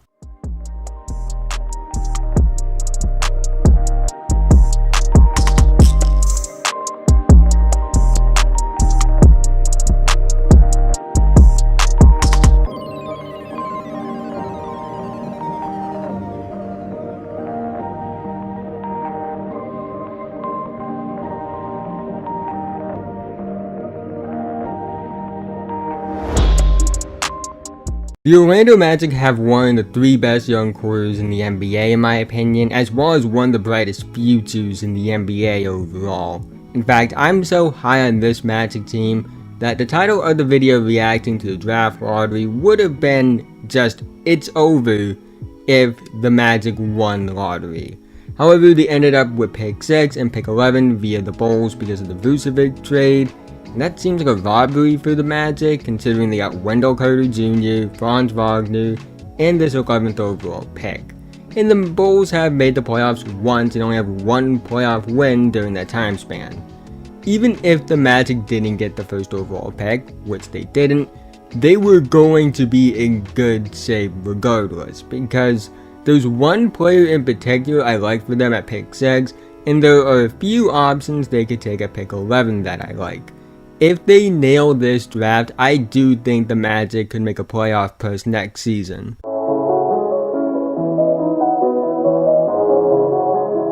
Like I talked about in the last video about the Detroit Pistons, the Magic do have players that seem like established cornerstones already, which makes the fact that they won't get a chance at one of the big 4 prospects in this draft hurt a lot less. It starts with Paolo Banchero, who I think has a legit franchise player and superstar potential. The 2022 first overall pick had a monster rookie season. He joined Luka Doncic and Donovan Mitchell as the only rookies over the last 6 seasons to average at least 20 points per game. He's just one of 7 rookies in NBA history to be top 10 in free throw attempts per game in a season. At 6'10", 250 pounds, Paolo has the athleticism and fluidity that nobody that big should have any business having. his abilities and movement skills are a lot closer to a guard or wing than a power forward. He can create off the dribble, he has a really good handle, he's super strong and physical, he draws contact like a superstar already, he's a really good passer, and I think he has potential to be a top tier playmaking forward in the league. He does need to improve his shot selection, decision making, and shot consistency. I think those things can improve over time with game speed reps. I don't think he'll be a great shooter, but I think he'll grow into a respectable one to the point he is a complete offensive player. This is someone that has a chance to put up monster all-around numbers in his NBA career. I think he could be an all-star in just his second NBA season, maybe be a 25 point per game scorer in his second NBA season. Not a guarantee, but based off what I saw as a rookie, if he takes a jump in year 2, those things aren't out of the cards. I think he has a chance to be a superstar. Again, not a guarantee, but it isn't out of the cards just based off his physical tools, athleticism, skill, intangibles, and feel for the game. And 6'10", 250-pound off-bounce creating playmakers just don't grow on trees. And that's why I think he is the long-term centerpiece for the Magic. However, despite the fact that I think Paolo is going to be the franchise player long-term and potentially a future superstar, I do think Franz Wagner was a little bit better this season. Franz is the long-term second star for the Magic. He's a 6'10" wing that can create offense, is a good passer, and great defender. He has on- and off-ball versatility, and he's just the perfect co-star for someone with Paolo's playstyle. I think you can make the argument that Franz was the best second-year player in the NBA this season from his draft class. He put up good numbers, he was decently efficient, and he showed all the signs that we saw from him as a rookie, and those signs have been improved upon. Franz just fits the mold of versatility that the Magic want to make their identity of this rebuild. A tall player with an all-around skill set and can be a really good scorer. Someone that I think could potentially be all NBA good one day. And the fact that this is someone I believe projects to be a second star on this particular team really goes to show you how much potential this Magic team has. The Magic also have 2 starters that I really like as well in terms of long-term fit. Wendell Carter Jr., who has really jump-started his career since being traded to the Magic. He's one of the most complete offensive bigs in the league. Just solid to good at every aspect of offense that you would want him to be, and a really good defender. And Markelle Fultz, who's had a career resurgence as one of the better playmaking guards in the league when healthy. And the shot is slowly getting there, and I think it's on track based on what I've seen him do in Orlando to the point where he could get back to what he was at Washington in terms of shooting. So I really like those 2 pieces at the big man and point guard spots as well. I think they have a chance to add a final piece to the puzzle for the starting lineup at pick 6. I think the Magic should take OTE guard wing Ausar Thompson with the 6th overall pick. The twin brother, a projected top 5 pick, and potentially someone that can go higher than 5, I would say closer to 2 or 3, Amen Thompson. Ausar isn't that far behind his twin brother. I compared Amen's athleticism to Akame from Akame Got Killed. Well, Ausar's athleticism is a lot like Akame's younger sister, Kurume. Not quite on the level of the sibling, but still elite in a majority of athletic traits, but also a bit stronger in terms of pure strength and reflexes. Ausar has elite vertical athleticism in terms of explosion and range that's not too far off from Amen. He's also flexible and has great body control. He's quick and twitchy, has great speed. And I think he's stronger than Amen in terms of pure strength. He's a bit bigger at 6'6", 220 pounds compared to Amen's 6'6", 215 pound frame. Ausar is more of a pure connecting playmaker though. He has good feel, good accuracy, makes good reads, and plays within the flow of the offense more. He's not quite as creative as a man in terms of primary playmaking traits, which is why I believe a man has more upside, on top of being a bit better of an athlete. But I do think Asar is a more complete scorer. He's not a perfect one by any means, and he does have similar flaws to a man, but he has more of a scoring mindset, and he's a bit further along in terms of shooting when it comes to confidence and efficiency. However, I do think that Asar has even more encouraging signs than a man does as a shooter, which does lead to him having higher shooting outcomes potentially. On top of that, Asar can play with and without the basketball in his hands. He's great in transition, he can attack the basket, he draws contact well, and defensively, I think he has more upside than a man does. I think Asar has an argument for best defensive wing in the draft. He's bigger and more physical than a man. His defensive feel is a bit higher. He has potential to maybe be the best shot blocking guard wing in the NBA within a few years, while also having the lateral quickness and wingspan that give him unreal defensive ground coverage. He reminds me a bit of Andrew Wiggins in terms of projected role as a scorer that can work off of others and is competent off the ball and on the ball when needed. Wiggins has a different profile, I would say overall. I think Wiggins was a better scorer entering the league. He has been a better shooter, and even at the same stage, I would say that Wiggins was a better shooter. But Asar is a much better passer than Wiggins has ever been. And Asar, in my opinion, is a better athlete with better traits. He's a bit bigger, he's a bit stronger. And that really says something because Wiggins has absurd athletic traits. And I think Asar's traits are even better. I think Asar's connecting playmaking, feel for the game, athleticism, and defensive ability give him a higher floor than given credit for. I think his ability on defense would work really well with Bronze, and that would be a ton of fun on that end of the floor, as well as his ability to impact games without on-ball reps as he continues to develop fits with this Magic team. Now obviously the Magic have more than just pick 6, they get pick 11 from the Bulls, and there are 3 guys I want to talk about in terms of potential picks at 11th overall. And all 3 of them fit a skill set that the Magic need as a bench player in terms of floor spacing, while also having upside to be more than that.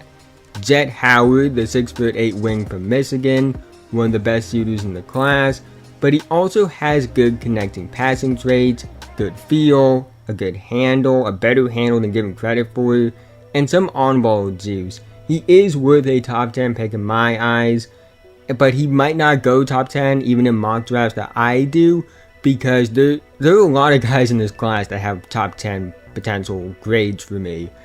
And I do think that 11 is probably the earliest he realistically goes. Now, he has fallen to like that mid-first round on most boards because of defensive inconsistencies and a rough end to the season, but I think his traits fit what the Magic need, and the upside is intriguing enough for the Magic to consider him here. There's also Grady Dick, a 6'7" wing from Kansas, arguably the best shooter in the class, a decent athlete, has more on-ball potential than given credit for, and works great off the ball in terms of shooting and transition play. He's not quite the passer that Jett is in my opinion, but he is more consistent as a shooter. He does have to work on his defense. He's not good at navigating screens, gets bullied physically, and isn't a great lateral mover. However, I do think his strengths as a player are good enough to take at pick 11. But the thing is, he might not be on the board. Of the 3 players I'm talking about, he is the one that's projected to go the highest. He's getting looks in like that 7 to 10 range, which is obviously before the Magic pick at 11. But if he's on the board at pick 11, it would be a good pick. And the final player is Dariq Whitehead, a 6'6", 220-pound wing from Duke. He's the youngest of the 3. In fact, he's a full year younger than both Grady Dick and Jett Howard. And he's a player that entered the season as a potential top 5 pick. However, due to injuries prior to the season, he had a slow start. And once he started to get his rhythm back, he got injured again. The injuries clearly had an effect on him because he wasn't close to the athlete he was as a senior in high school. And that was a year ago. That's not that long ago. However, given that he's one of the youngest players in the draft, has showcased high-level three-point shooting despite having a rough season, I do think he's still a lottery prospect. He brings an immediate skill set as an off-ball shooter, he has on-ball creating potential, and really good feel for the game. His ability to adapt to different circumstances than what he was prior to injuries makes me believe in his fit on any roster. He's battle-tested. He enrolled at Montfort Academy at 13 years old, and he's played against other top picks like Cade Cunningham, RJ Barrett, Scotty Barnes, like Moses Moody, like lottery picks during his time at practice, like practicing with and against those guys, getting to learn from those guys. And the fact that he is battle tested really makes me believe in him as a prospect, because you can't teach what he has learned through those practices, and that is valuable in my opinion. I do think it's worth taking him at pick 11, because at the very least you're getting a high feel floor spacer, and you could potentially be getting a top 5 value at pick 11, because if he gets back to what he was as an athlete during his senior year of high school, and shows like the on-ball stuff we saw during his senior year of high school that he really didn't get to showcase at Duke because it wasn't the role they asked of him, you are getting a top 5 player in this draft. That's how good he could be. Now, it's not super likely that it happens, but it's not out of the cards. It reminds me a bit of AJ Griffin, a young player for the class but has an NBA ready frame, somebody that, is a great shooter, but showcased some on-ball creating juice, but had his struggles as well. I do think AJ Griffin was further along as a prospect than Dariq Whitehead. I think, again, AJ Griffin was a better shooter. AJ Griffin's like one of the best shooters we have ever seen in terms of one-and-done prospects. And I think he showed more on-ball creating juice than Dariq did at Duke. Granted, I do think AJ Griffin, even though limited like Dariq, he did get more on-ball opportunities than Dariq did at Duke. And Dariq did show enough encouraging flashes for me to believe in his on-ball potential. Even though his role was limited, the flashes were encouraging enough. I think that it would be a great pick for them at 11. In fact, I think they should take him at 11. Of these three, I lean towards Dariq Whitehead being the pick if I was running the Orlando Magic. Now, clearly, I'm not running the Orlando Magic. There's a reason I'm making videos on YouTube and someone is working in the NBA. So, remember that. But if I had a choice, it would be Dariq Whitehead. But you can't go wrong with any of these options.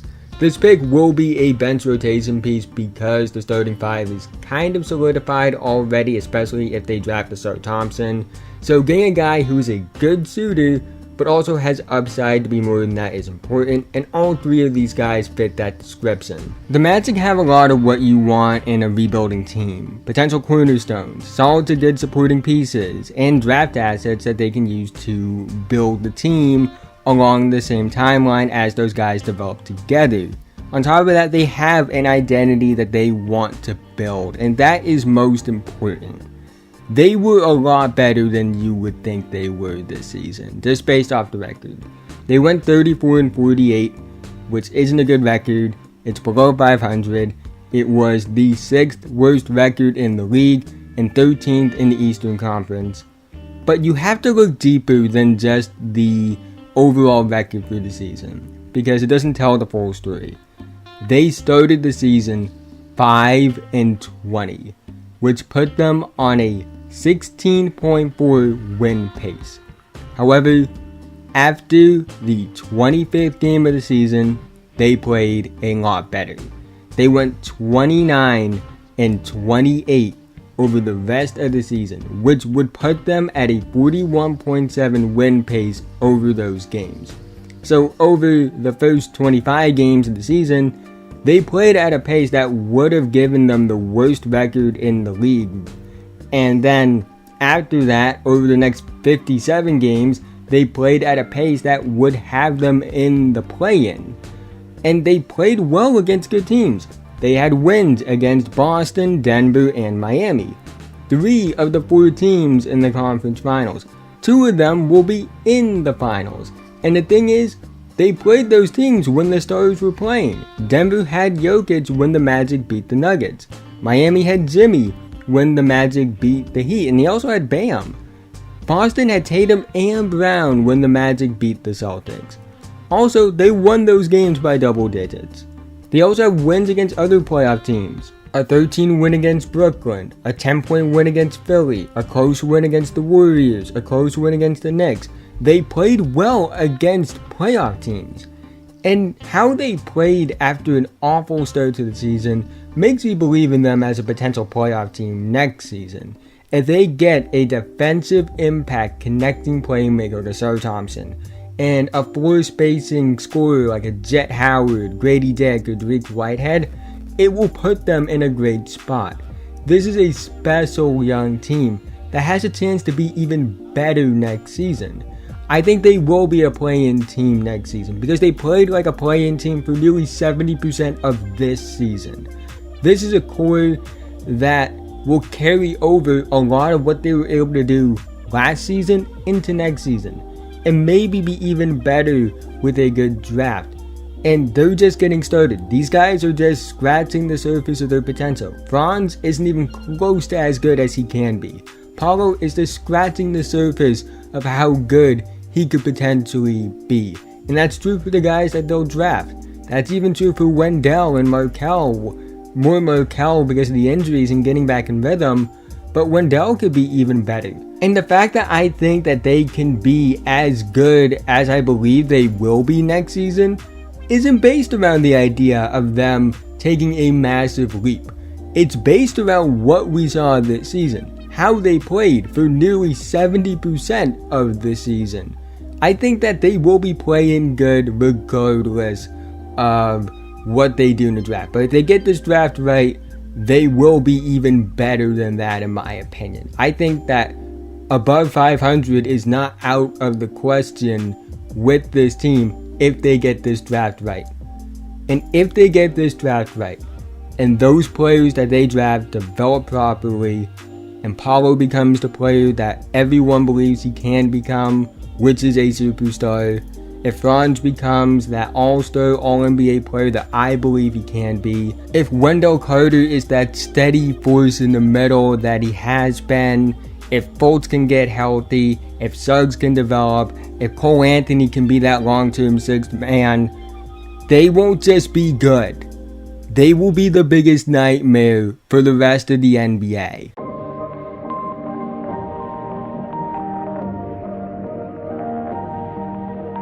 But that's the end of this video. If you made it to this point, thank you so much. Again, haven't already, like, subscribe, hit the notification bell, I'm notified whenever I release a video.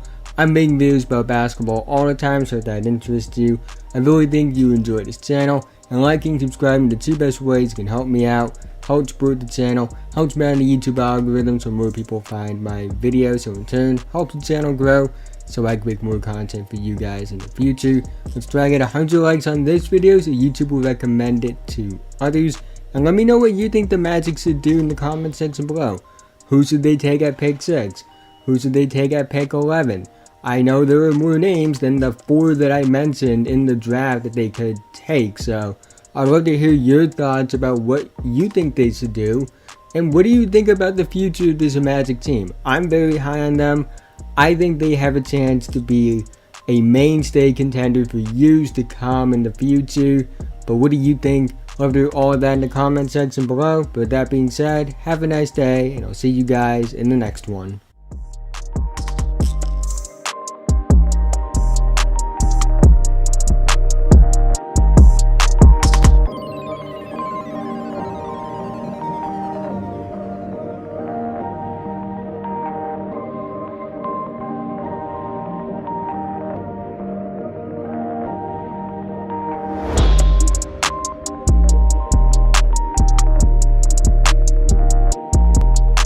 Had it not been for Tyrese Halliburton missing time with injury, the Pacers would have been a playing team more than likely. However, the Pacers didn't have that situation. Halliburton did miss time, and they ended up with the 7th overall pick in the 2023 NBA draft.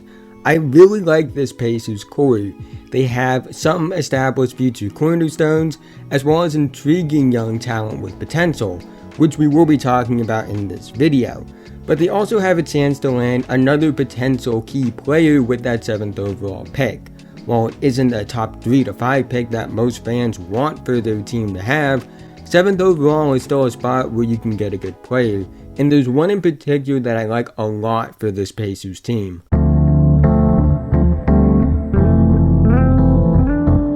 I want to start with Tyrese Halliburton, someone who has proven me wrong at literally every turn. He proved me wrong when it comes to my draft analysis about him. He proved my thoughts about what his ceiling as a player were wrong. He proved my 3-point shooting contest prediction wrong.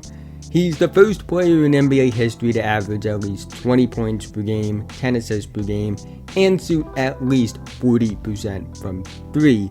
And he's only 23 years old. He's been one of the best 3-point shooters in the NBA since his rookie season. He's been one of the best passers in the NBA since his rookie season. He's shown a lot of improvement as a slasher and self-creator since entering the league, which were two real flaws in his game coming out of Iowa State. And he's the cornerstone star of this team. He made the All-Star team for a reason. He might have even gotten some All-NBA love if the Pacers finished better and he played more games. And at just 23 years old, he's not done improving, which is really saying something because he's improved so much since entering the league already. So we could be seeing another jump from him in year 4. And I'm excited to see what he does in year 4 with a full offseason to get healthy and hopefully a new draft pick to play alongside as well. There's also Bennedict Mathurin, the 6th overall pick in 2022 out of Arizona. Mathurin had an incredibly hot start to his rookie season. In fact, at times he looked better than Paulo did early on, but eventually he cooled off and was pretty up and down for the most part in his rookie season. However, despite how up and down he was, I'm still very encouraged by what he can be as a player. One thing he has shown, regardless of how good or bad his shooting splits were in games, was his ability to draw contact. Nearly 6 free throw attempts per game as a rookie is really impressive, especially for a guard. He needs to improve his shot consistency and shot selection. That's something that almost all young guards struggle with, so it's not too big of a worry. I think when you look at rookie guards, you can't really look at the efficiency as much, especially with ones that score the basketball a lot. And the shot selection, I think with game speed reps, I think as the team gets better, he's going to learn how to play more within the offense and take better shots. But I was mostly impressed by his rookie season, despite maybe not living out that hot start he had. But he shows all the signs you want in a rookie scoring guard. He has the confidence, the skill is definitely there, the athleticism, and he's not afraid of contact either, which is important. I do think he could be a 20 plus point per game scorer in year 2. I do expect him to be a full-time starter in year 2. He came off the bench a lot in his rookie season. I don't know what that was about for the most part. I understand that maybe the offensive flow was better with him coming off the bench, but he's just too good to come off the bench long term. I think he has more potential than just being a 6th man in this league. His flaws as a player seem fixable, and the traits he has at this young of an age don't grow on trees.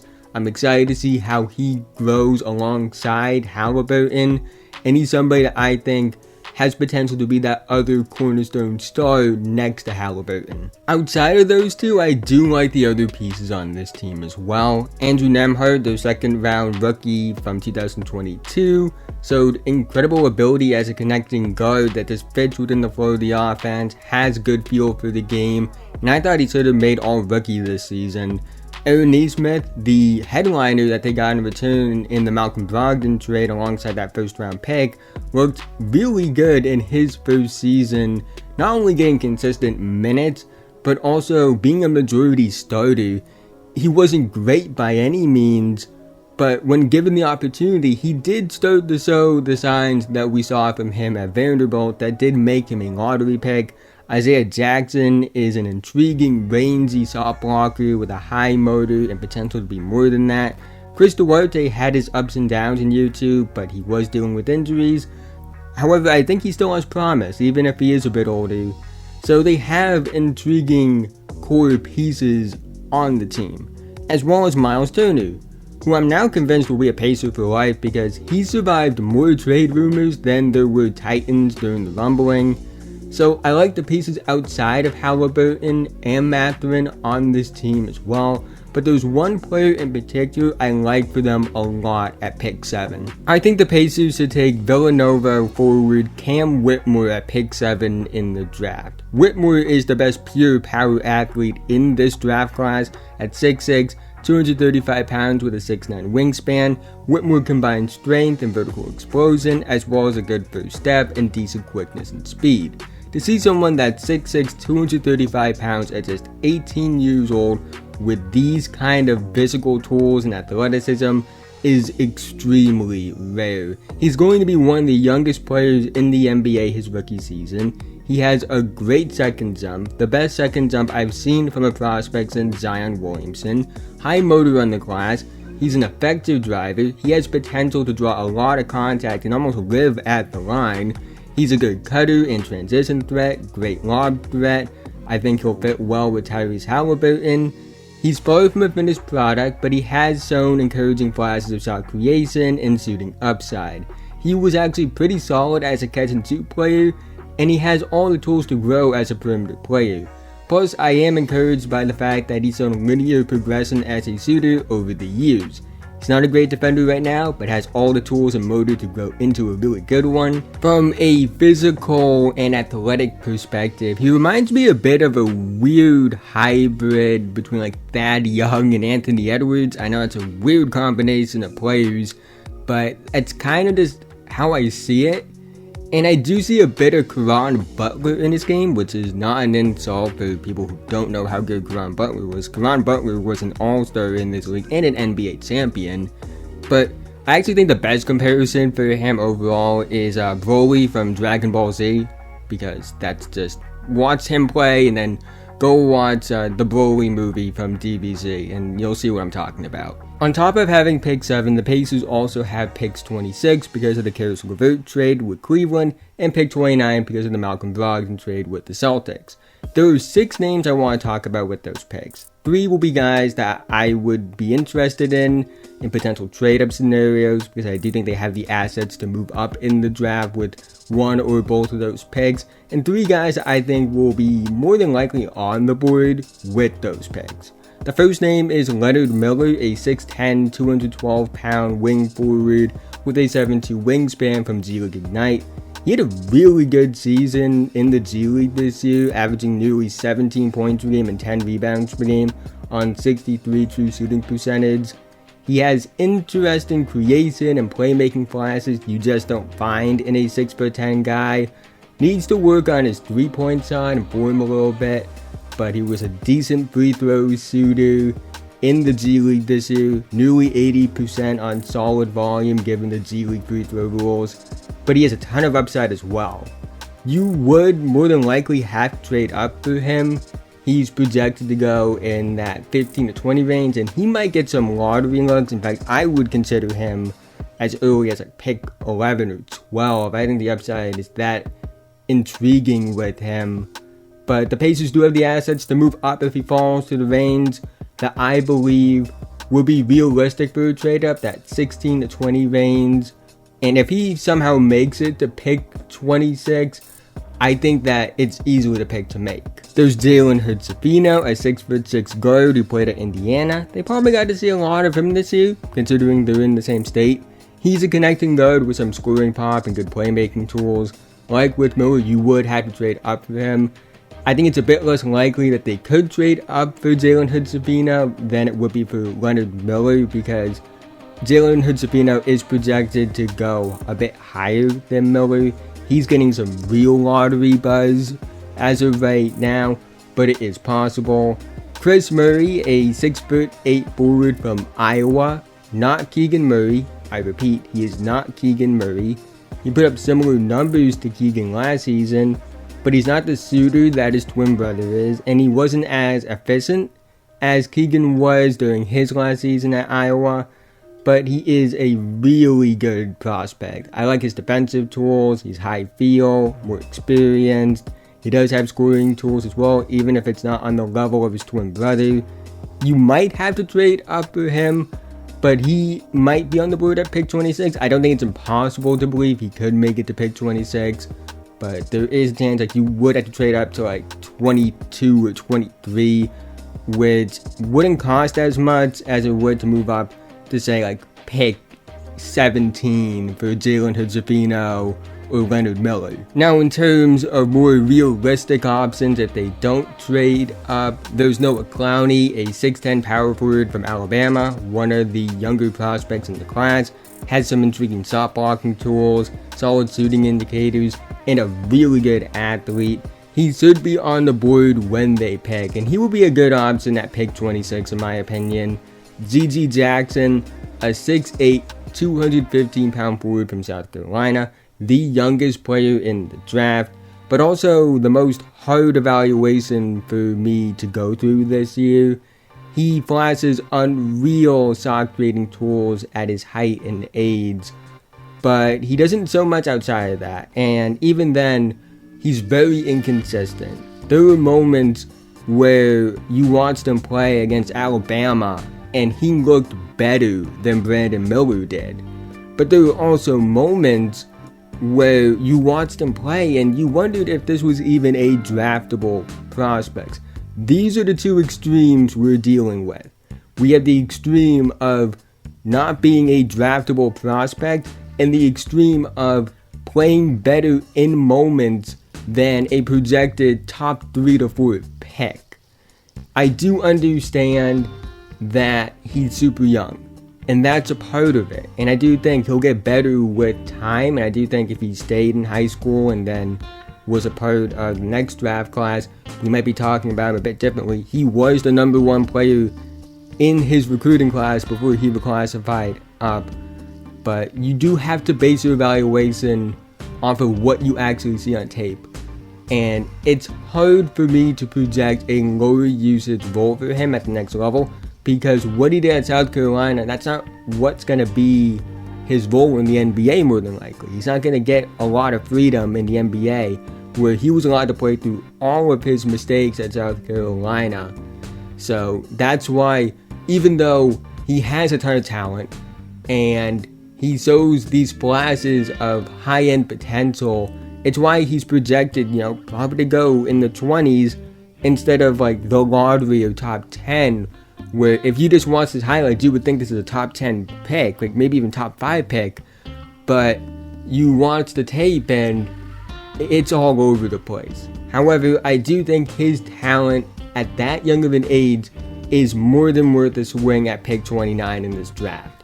And then there's Colby Jones, a 6'5" guard from Xavier. He can play off the ball, connecting passing roles, plays within the flow of the offense really well, high feel, experience, just knows how to play within the flow of an offense and play well with others.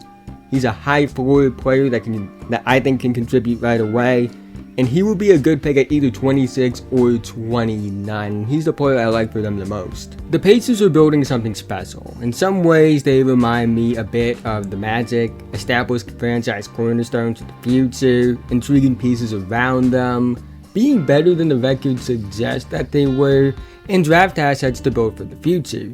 Now, the difference is the Magic cornerstones are higher upside 6'10" wing forwards that can create offense for themselves and others, which is terrifying, while the Pacers' future cornerstones are more traditional sized players for their positions.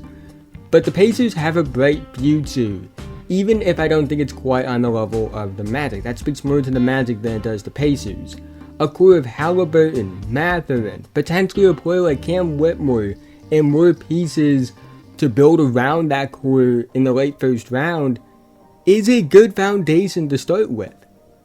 I can't wait to see what this Pacers team does next season, because I think they're going to be a potential play-in team next season and in the future. They finally seem to have a clear direction for the first time since Paul George was on the team. They have a chance to build a team that can be contenders for years to come, and I hope they do, because that means there's more great basketball teams out there. But that's the end of this video. If you made it to this point, thank you so much. Again, haven't already, like, subscribe, hit notification bell, I'm notified whenever I release a video. I'm making videos about basketball all the time, so if that interests you, I really think you enjoy this channel. And liking and subscribing are the two best ways you can help me out. Helps me out in the YouTube algorithm so more people find my videos, so in turn, helps the channel grow so I can make more content for you guys in the future. Let's try to get 100 likes on this video so YouTube will recommend to others. I think that's a fair goal.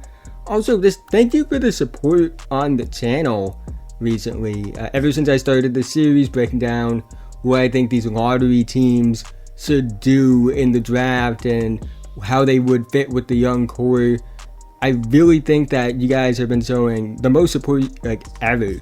And I'm really appreciative of that, especially considering these are a lot longer videos than the breakdown videos that I do on the channel. So the fact that you guys are enjoying them and showing this amount of support means a lot to me. This is by far the best stretch of videos I've ever had on YouTube. So thank you guys for that. Let me know what you think about the Pacers in the comments section below as well. What do you think about Halliburton and Mathurin? The other pieces like Demhard, Naismith, Isaiah Jackson, Miles Turner, and what's his name, Chris Duarte. So let me know all that in the comment section below. But with that being said, have a nice day, and I'll see you guys in the next one.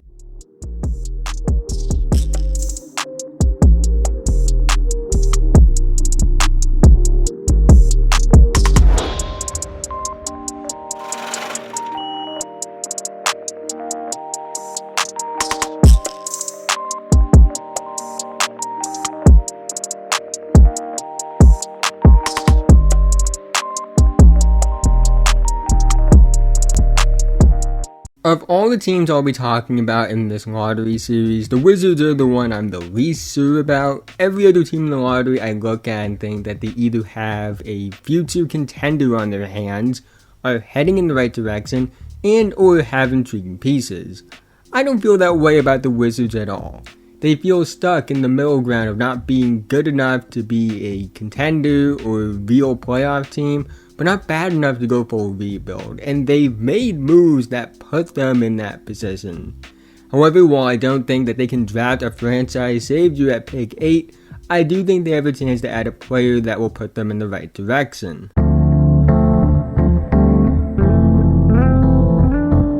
I want to start with Bradley Beal because I think Bradley Beal might be the most disrespected player of his generation. Is he worth a $250 million Supermax contract? No. Is that contract why the Wizards are stuck in the middle ground? More than likely, yes. But I'm not going to blame someone for signing that contract when anyone would sign that contract. That's not on him. That's on the organization. But besides that, the narrative around Beal is that he's a player who was never a contributor to winning basketball and has been an empty numbers guy. However, Beal has made the playoffs 5 times in his career, including the season he averaged 31.3 points per game, and he has been a good playoff performer. A career 23.5 points per game, 4.6 rebounds per game, 3.8 assists per game playoff player across 48 games in the playoffs. A 5-season stretch from 2017 to 2021 where he was a top 3 to 5 shooting guard in the league, averaging 26.1 points per game, 4.3 rebounds per game, 4.7 assists per game, including back-to-back 30-plus point per game seasons. I'm not saying Beal has been a superstar by any means, but I can't call a player who averaged 23.1 points per game, 3.1 rebounds per game, and 3.5 assists per game on 48.2, 40.4, 82.5 splits on a 49-win team that was 1 win away from the conference finals at 23 years old, and also only missed the playoffs 3 times in his first 8 NBA seasons. A loser that's a stat pattern. I do think the Wizards should move on from him. I do think that it's going to be harder to move him because of that contract. But I also think the perception of Beal's NBA career has been very disrespectful. Outside of Beal, the Wizards' next two best players are forwards that have uncertain futures with the team. Kristaps Porzingis, aka Latvian Big Bird, has a $36 million player option this summer.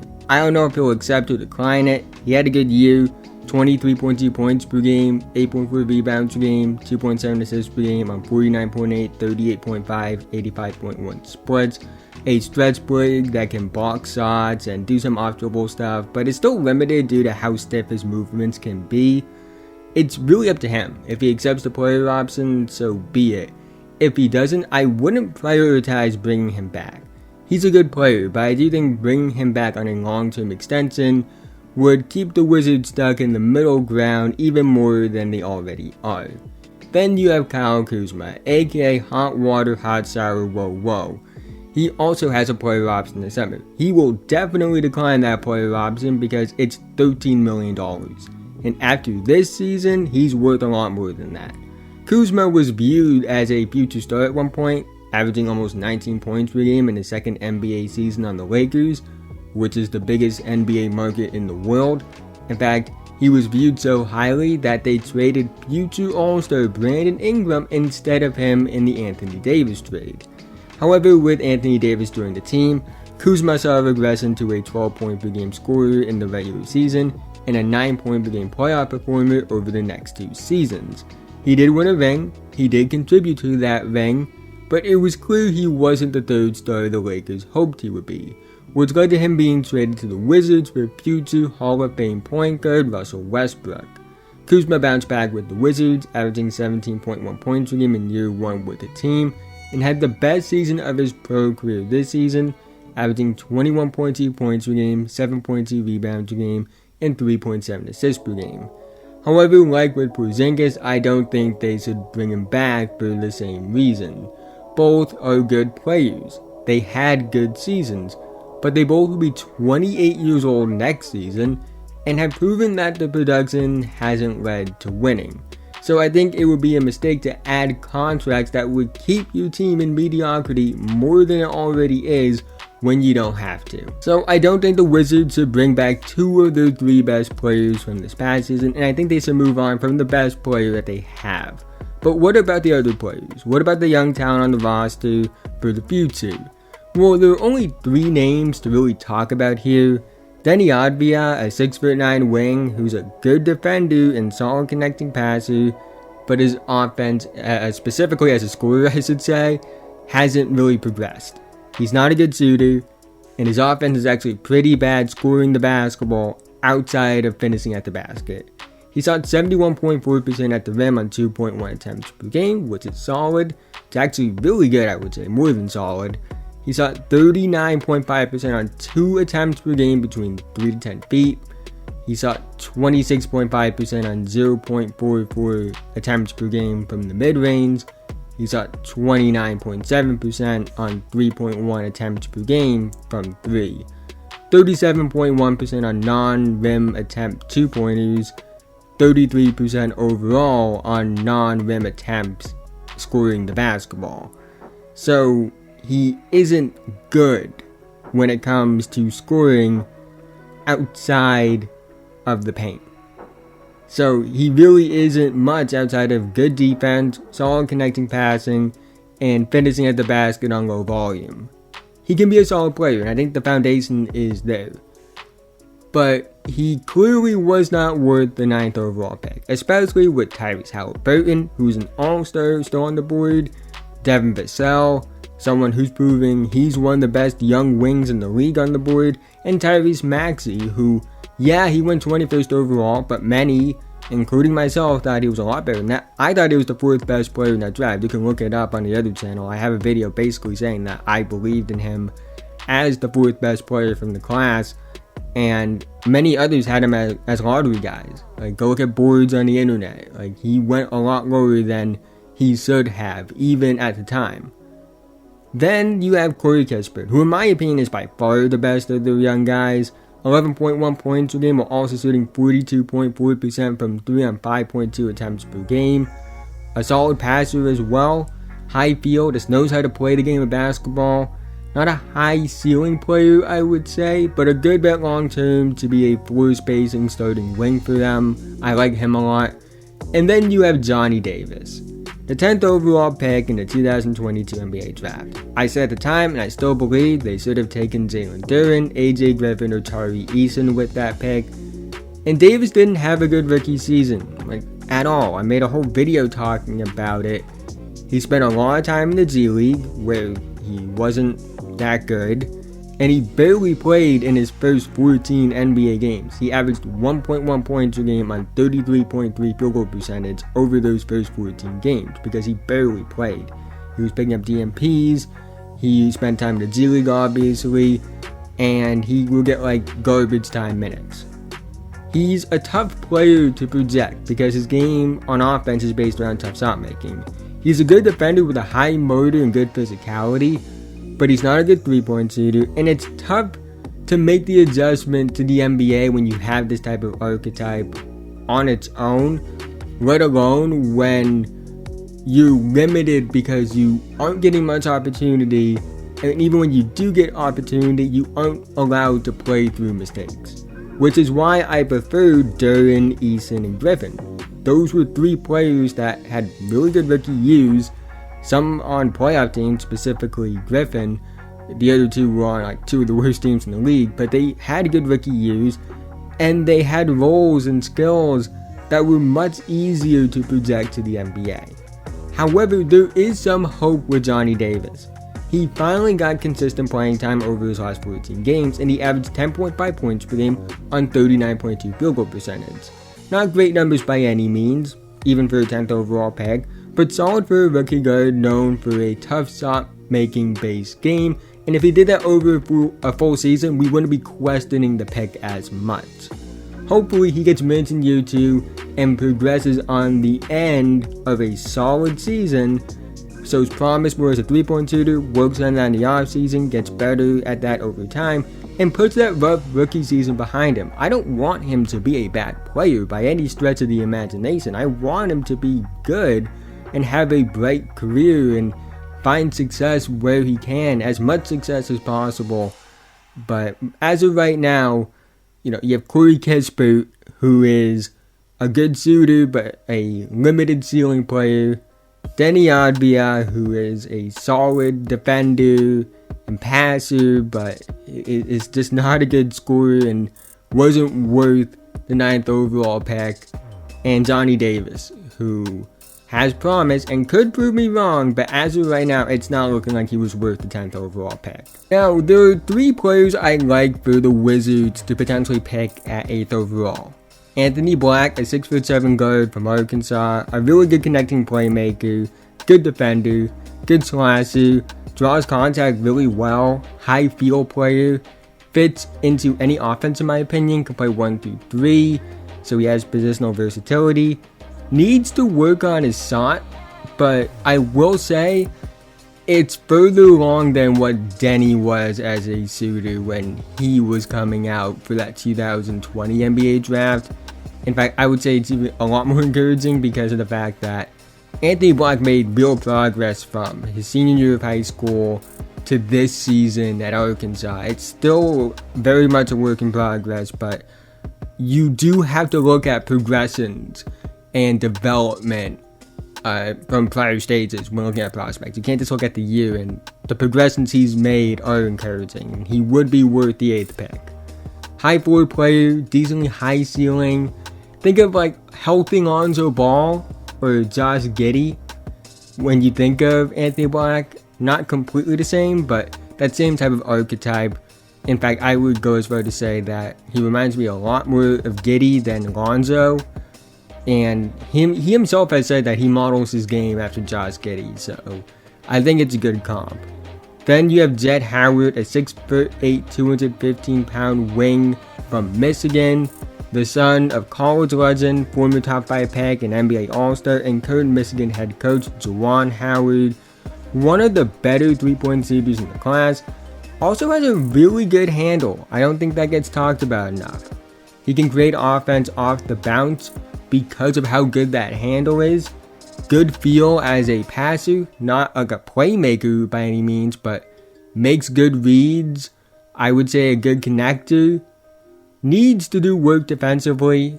Part of that is like he's not the best lateral mover on defense in terms of foot speed, and some like times like he just gets lost a little bit, but I do think he has a good motor on that end of the floor. And overall, I think he's underrated as a prospect. He had a really good start to the season and looked like a potential top 5 pick based off what he did early on in the season. But he cooled off down the stretch. Part of it was injuries that he dealt with. Part of it was, just certain things popping up on tape in terms of shot selection and defensive awareness. And now he's projected like late lotto to mid-first round. I still think he's worth a top 10 pick due to the role versatility he has. There's not an offense in the league he won't fit on and be able to contribute right away. A complete offensive skill set. He can create on and off the ball. He's a good shooter. He has like pull-up ability. He has good, finishing indicators. Somebody that can create rim pressure with his handle and frame. And has good feel for the game. Then you have Grady Dick, a 6'7" wing from Kansas. Arguably the best shooter in the class. Has on-ball potential, solid athlete, can play on and off the ball, good transition threat, good pull-up shooter. But needs to do a lot of work defensively. In my opinion, he is the worst of the 3 defensively. You have like Anthony Black, who's a really good defender. Then you have Jet Howard, who is inconsistent on defense, but he does have some good traits. And then Grady Dick has some good traits, but like the defense needs like a ton of work. So there is that, but he would be worth the pick. Like the same reason I said he would be worth the 11th pick for Orlando is the same reason he would be worth the 8th pick for the Wizards. All 3 of these guys will be good picks for the Wizards in my opinion. The one I lean towards the most though is Jet Howard. In my opinion, he has the best combination of floor and ceiling among these 3. I am a lot higher on Jet than most are, I will admit that. But the 3-point shooting, the handle, the on-ball upside, the role versatility, the fact that he'll more than likely be one of the more NBA-ready guys the moment he gets drafted, it's just too good for me to not take you. He would be a steal if he actually goes in that 17 to 25 range you see on most mock drafts. So, to get him at 8 would be a good pick. You don't find guys that are 6'8" that handle the basketball the way he does, can shoot the way he does, have the feel he does, and the role versatility that he does as well. So, that's who I would take. What the Wizards actually will do? I don't know. You never know with them. As weird as this may sound, the Wizards need to get rid of any player that can contribute to wins that they can. Don't bring back Kyle Kuzma. Don't bring back Big Bird. They need to tank. They need to go full rebuild as much as they can. I know moving Bradley Beal is not going to be easy, and they might not be able to do it, and that's okay. But they need to try something else. Focus on the development of Johnny Davis and whoever they pick at 8th overall. The Beal, Kuzma, Porzingis Big 3 is not going to get you anywhere, and that, honestly, it sounds really sad to call that a Big 3. It's time to hit the reset button. Look at when the Wizards were good. They had a guy. They had Gilbert Arenas. They had John Wall before the injuries, and Wall was on like an all-NBA like franchise player pace before the injuries. Go back even further than that, they had other great players that I can't think of off the top of my head. But the point is, they don't have that guy. Beal is a really good player. Again, I think he's the most disrespected great player of his generation. But he's not great enough to be the guy. He's more fit to be a number 2 option on a team. And they just don't have a guy. They need to find a guy. And it's not going to be in this draft more than likely. Maybe they strike gold and get that guy, but it's likely not going to happen. But they got to find it in the future. They don't have it now. They're not going to get in free agency. Again, just hit the reset button and try again. But that's the end of this video. If you made it to this point, thank you so much. Again, haven't already, like, subscribe, hit the notification bell, I'm notified whenever I release a video. I'm making videos about basketball all the time, so if that interests you, I really think you enjoy this channel, and liking and subscribing are the 2 best ways you can help me out, help to grow the channel, helps me out in the YouTube algorithm so more people find my videos, so in turn, helps the channel grow so I create more content for you guys in the future. Let me know what you think about the Wizards in the comment section below. What do you think they should do as far as free agency moves, as far as the draft goes? Love to do all that in the comment section below. Let's try to get 100 likes on this video so YouTube will recommend it to others. That being said, have a nice day, and I'll see you guys in the next one.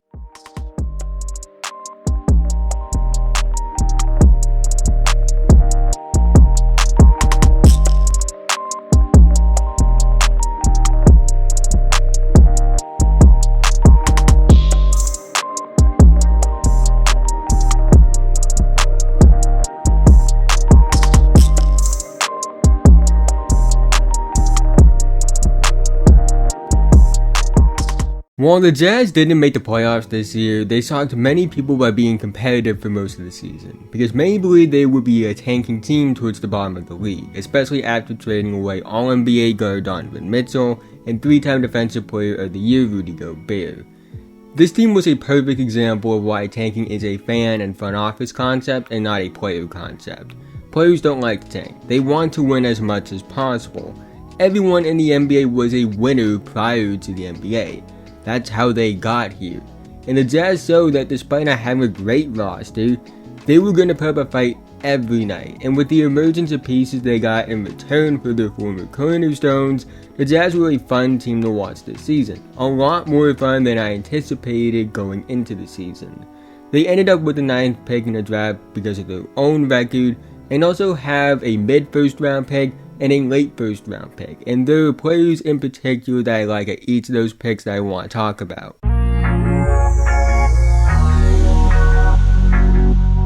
Of course, we do have to start with the players on the team, and that starts with Lauri Markkanen, who had a season that proved many doubters, including myself, wrong. The former top 7 pick had a strong start to his NBA career after being that 7th overall pick to the Timberwolves, but then traded on draft night to the Bulls in the Jimmy Butler trade. But then his development hit a wall after those first 2 seasons, which led to the Bulls not bringing him back. He signed a deal with the Cavs, had a solid season on a borderline playoff team for them, but then Donovan Mitchell became available and he was traded to the Jazz for Donovan Mitchell. And Lauri had a ridiculous season this year. 25.6 points per game, 8.6 rebounds per game, on 49.9, 39.1, 87.5 splits. He made his first All-Star team. He was a borderline All-NBA level performer, and he was very fun to watch. He entered the league as a power forward center, but you watch him now and he's really playing on the wing as a small forward more than often.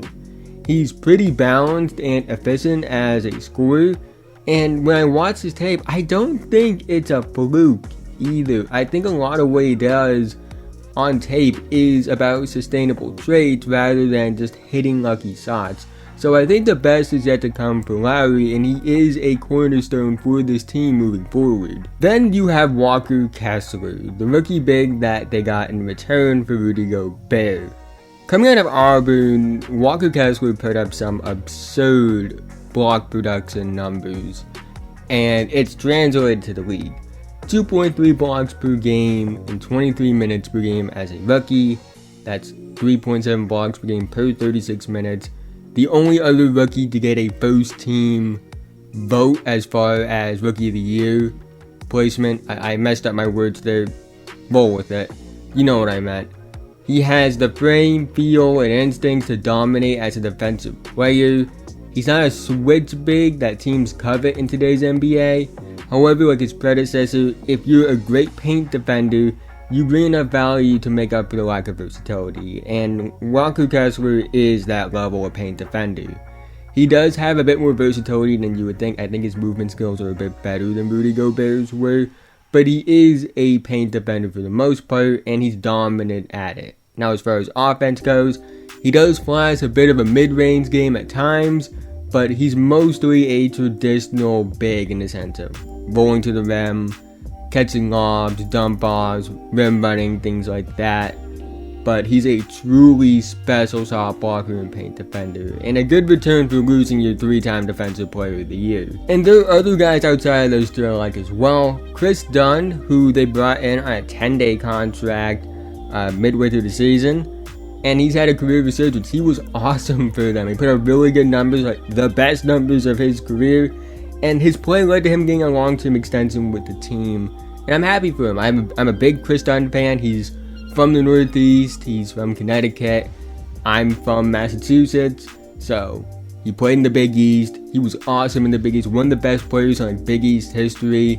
Had an unfortunate start to his NBA career because he was playing on a team with a coach that just didn't play him, and that really affected his development. So he's bounced around a little bit, but it seems like he might have a home now, and I hope he does. I'm rooting for him. Very easy person to root for because of his life story.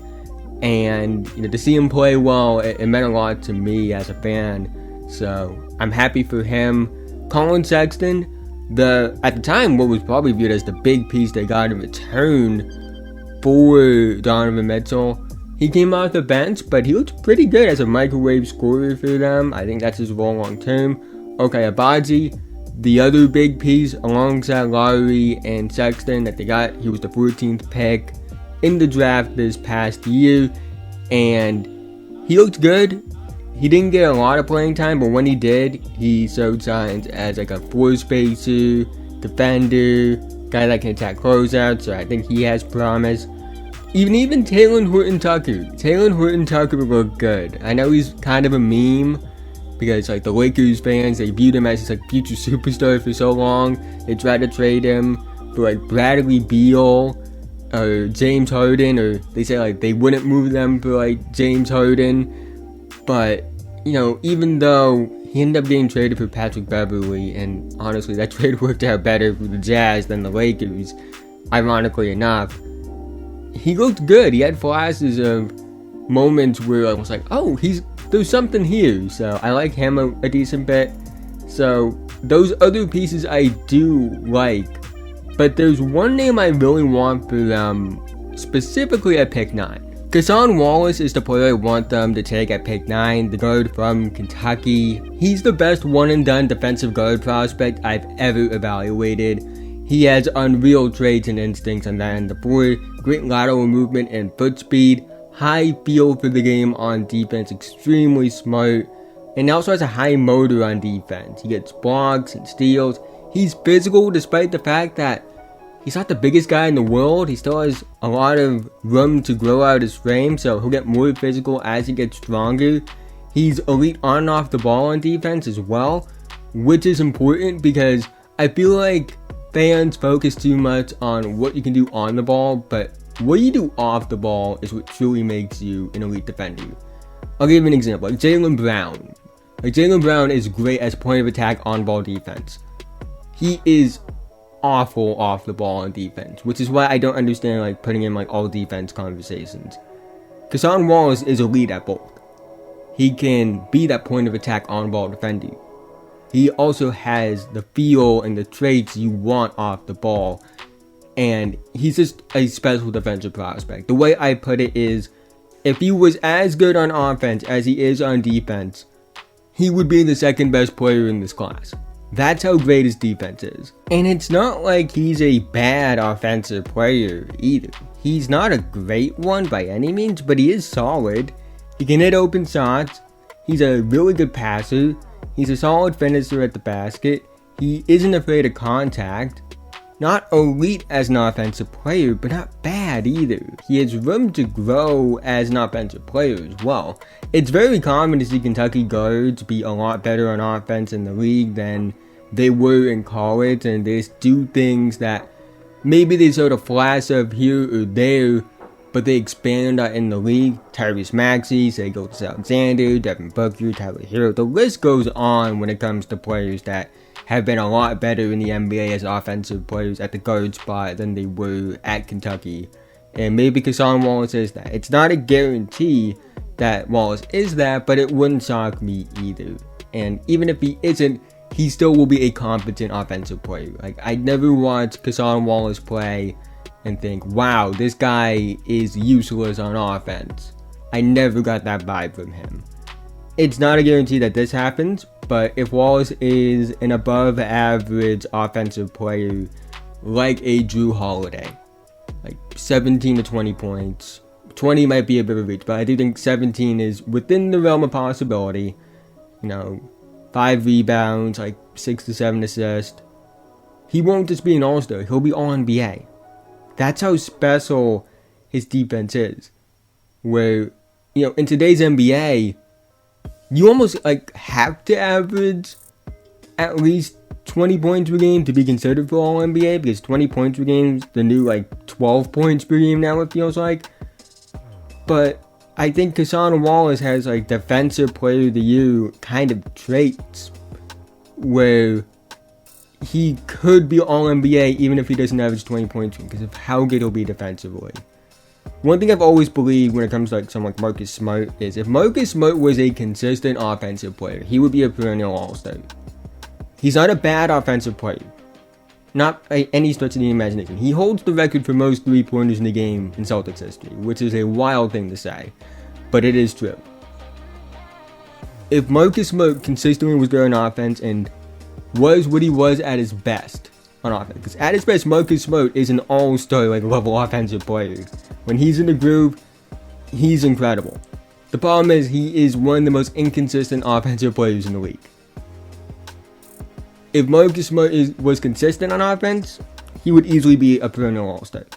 And I think the ceiling for what Wallace can be on offense is a consistent Marcus Smart, which means that I think he can be a perennial all-star.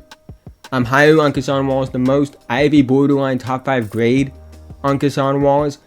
I'm considering even putting him in that tier 2 or tier 3. He's currently in tier 3 actually, but moving up to tier 2, I think he's that special of a prospect. It's one of my hot takes for this draft cycle, but at pick 9, it's worth the pick. At pick 16, I really like Leonard Miller for them. The 6'10 wing forward from Z League Ignite is a high potential prospect. I talked about him in the Pacers video, but the Pacers would have to trade out for him. They could get Leonard Miller at pick 16 if they're Utah, and I would take that swing. He has interesting potential as a point forward type. He has some interesting handle stuff, interesting passing flashes. Needs to work on his shot. He is a bit of a project because the shot isn't there yet. He is a good free throw shooter, so there is hope that he can grow as a 3-point shooter. Needs to tweak the form a little bit. But he is further along than you would think. He put up a lot better numbers than you would think. A new 17-point double-double, points and rebounds on 63 true shooting percentage this past season, playing against grown men in the G League. So, considering they take Wallace in this scenario, someone that could be immediate impact but also has upside, I don't hate the idea of taking that upside swing in Leonard Miller here. And at pick 28, this is the pick they get from the Cavs. I like Julian Strawther for them. He's from Gonzaga. He's been a prospect for a few years now. He's finally declaring, and he's shown a lot of improvement over the years. He's a good shooter. He can play off the ball, which is important next to Larry Markkinen in particular. He's somebody that can attack closeouts and is solid defensively. Just a well-rounded player that I think would be worth the pick. So, at pick 28, you get an immediate impact guy that will not make up for it, but balance out your draft class a bit based off what you do at pick 9 and pick 16. So at pick 9, they take a high floor, relatively high ceiling prospect. At pick 16, they take that swing on the high ceiling, low floor prospect, even though I think the floor is a bit higher than others do, but still a low floor prospect. And at pick 28, they take the high floor prospect. A mix of everything, and 3 players that should fit well with the current core both currently and for the future. Going into the season, if you told me I would be making this series of videos about the lottery teams, post-lottery, and what I think each should do, I would expect this one about the Jazz to be about Victor Wembanyama, Scoot Henderson, Amen Thompson, or Brandon Miller, and how they fit with the team. However, that clearly isn't the case. The Jazz overachieved this season, and while some may view this as wasting a season and quote-unquote ruining a tank job, that's not how this works, and it's a big example, if not the biggest example, of the disconnect between how NBA fans think and the reality of how the NBA works. Because players don't think like that.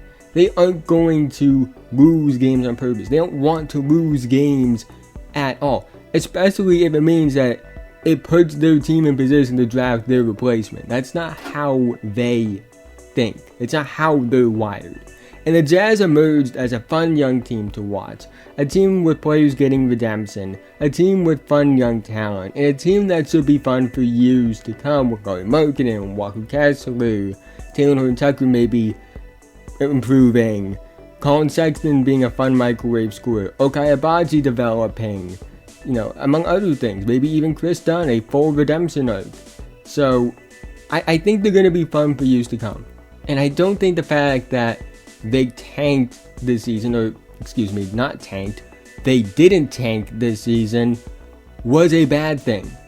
Because at the end of the day, that's not how the NBA works. But that's the end of this video. If you made it to this point, thank you so much. Again, haven't already, like, subscribe, hit notification bell, notified whenever I release a video. I'm making videos about basketball all the time, so if that interests you, I really think you enjoy this channel, and liking and subscribing are the two best ways you can help me out. Helps the channel, helps me on the YouTube algorithm so more people find my videos, so in return, helps the channel grow so I can make more content for you guys in the future. Let's try to get 100 likes on this video so YouTube will recommend it to others. And again, thank you for the support on this series. These are longer videos, like near 20-minute videos. Some of them have been over 20 minutes. So the support you guys have been showing on them means the world to me. A lot of time goes into them. A lot of work goes into getting these out at a daily upload rate. I'm going to try to do that for the rest of these videos. I think I have like 3 or 4 left, I would say. So I'm excited for that. But again, thank you so much. Let me know what you think about the Jazz in the comment section below. But with that being said, have a nice day, and I'll see you guys in the next one.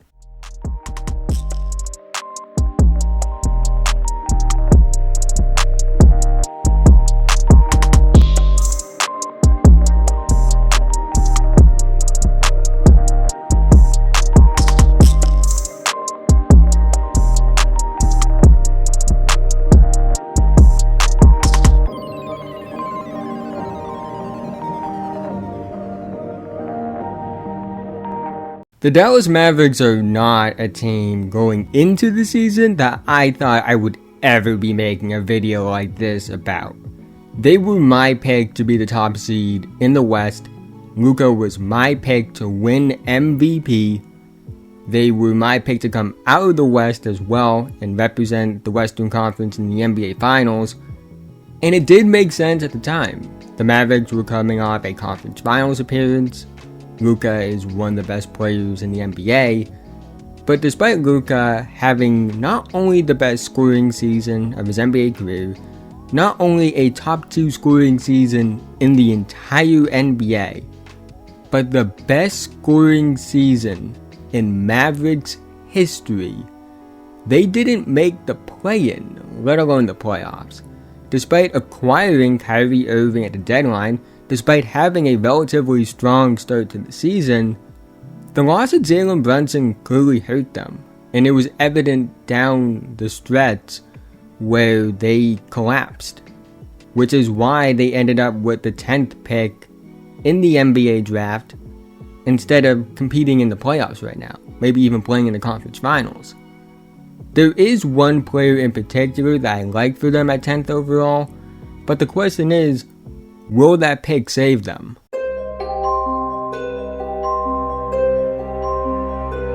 I think this season made people turn on Luka a bit, and it makes sense. He was the MVP favorite going into the season. That wasn't just me. That was like betting odds. That was like everyone in the media saying that he was going to win MVP this season before the season started. And he was an ascending superstar and still is. And he's had a career that you look at and say, well, through 5 seasons, look at what he's done compared to other players. And the only ones that are really comparable are like Jordan, LeBron, Kareem, Shaquille O'Neal, Tim Duncan, and a few other Hall of Fame players in terms of numbers and individual awards through the first 5 seasons of an NBA career. So when you are this good and you fail to make the playoffs, the criticism is going to be harsh, especially when the reason you missed the playoffs is because of a collapse at the end of the season where your body language was noticeably worse and it contributed to losing basketball. But Luka individually did have a great season, 32.4 points per game, 8.6 rebounds per game, 8 assists per game on 49.6, 34.2, 74.2 shooting splits with a 60.9 true shooting percentage, career highs in points per game, field goal percentage, true shooting percentage, and PER. This is still one of the best players in the world, top 5 to 10 guy, and the criticism that resulted from a failure to make the playoffs is telling of how good he is, because he wouldn't be criticized nearly as harshly if he wasn't this good and also failed to make the playoffs. I want to put into perspective the caliber of player Luka is. In terms of single season statistical records in Dallas Mavericks history, Luka ranks 1st, 3rd, 4th, and 5th in single season points per game, 10th in single season rebounds per game, 3rd, 5th, 7th, and 9th in single season assists per game, 4th, 7th, and 8th in single season 2-point field goal percentage, 5th, 6th, and 9th in single season 3-pointers made, 1st, 4th, 7th, and 8th in single season PER, 1st, 2nd, 4th, and 5th in single season assist percentage, 1st, 2nd, 4th, and 8th in single season box score plus minus, 2nd, 3rd, 5th, and 6th in single season offensive box score plus minus, and 5th, 7th, and 10th in single season value over replacement player. Mind you, he's done all of this, and he only has played 5 seasons in the NBA and is only 24 years old. That's how good of a player he is. So, despite a rough season as a team and Luka needing to be better on defense and with his conditioning, this is still the player to build around. Let's not overthink this. This is still the superstar that's on track for an easy first ballot Hall of Fame career. There are just 2 players in NBA history to average at least 32 points per game, 8 rebounds per game, and 8 assists per game in a single season. Michael Jordan in his age 25 season in 1989, and Luka Doncic in his age 23 season this year.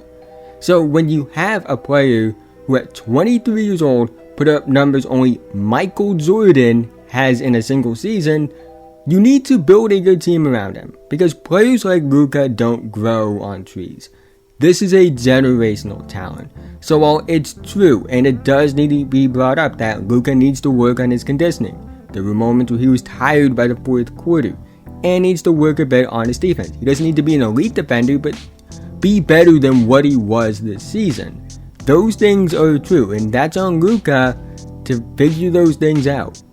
But this is also on the Dallas Mavericks to build a team around him, because a lot of teams in the league would do anything, and I truly mean anything, for a chance to build around Luka.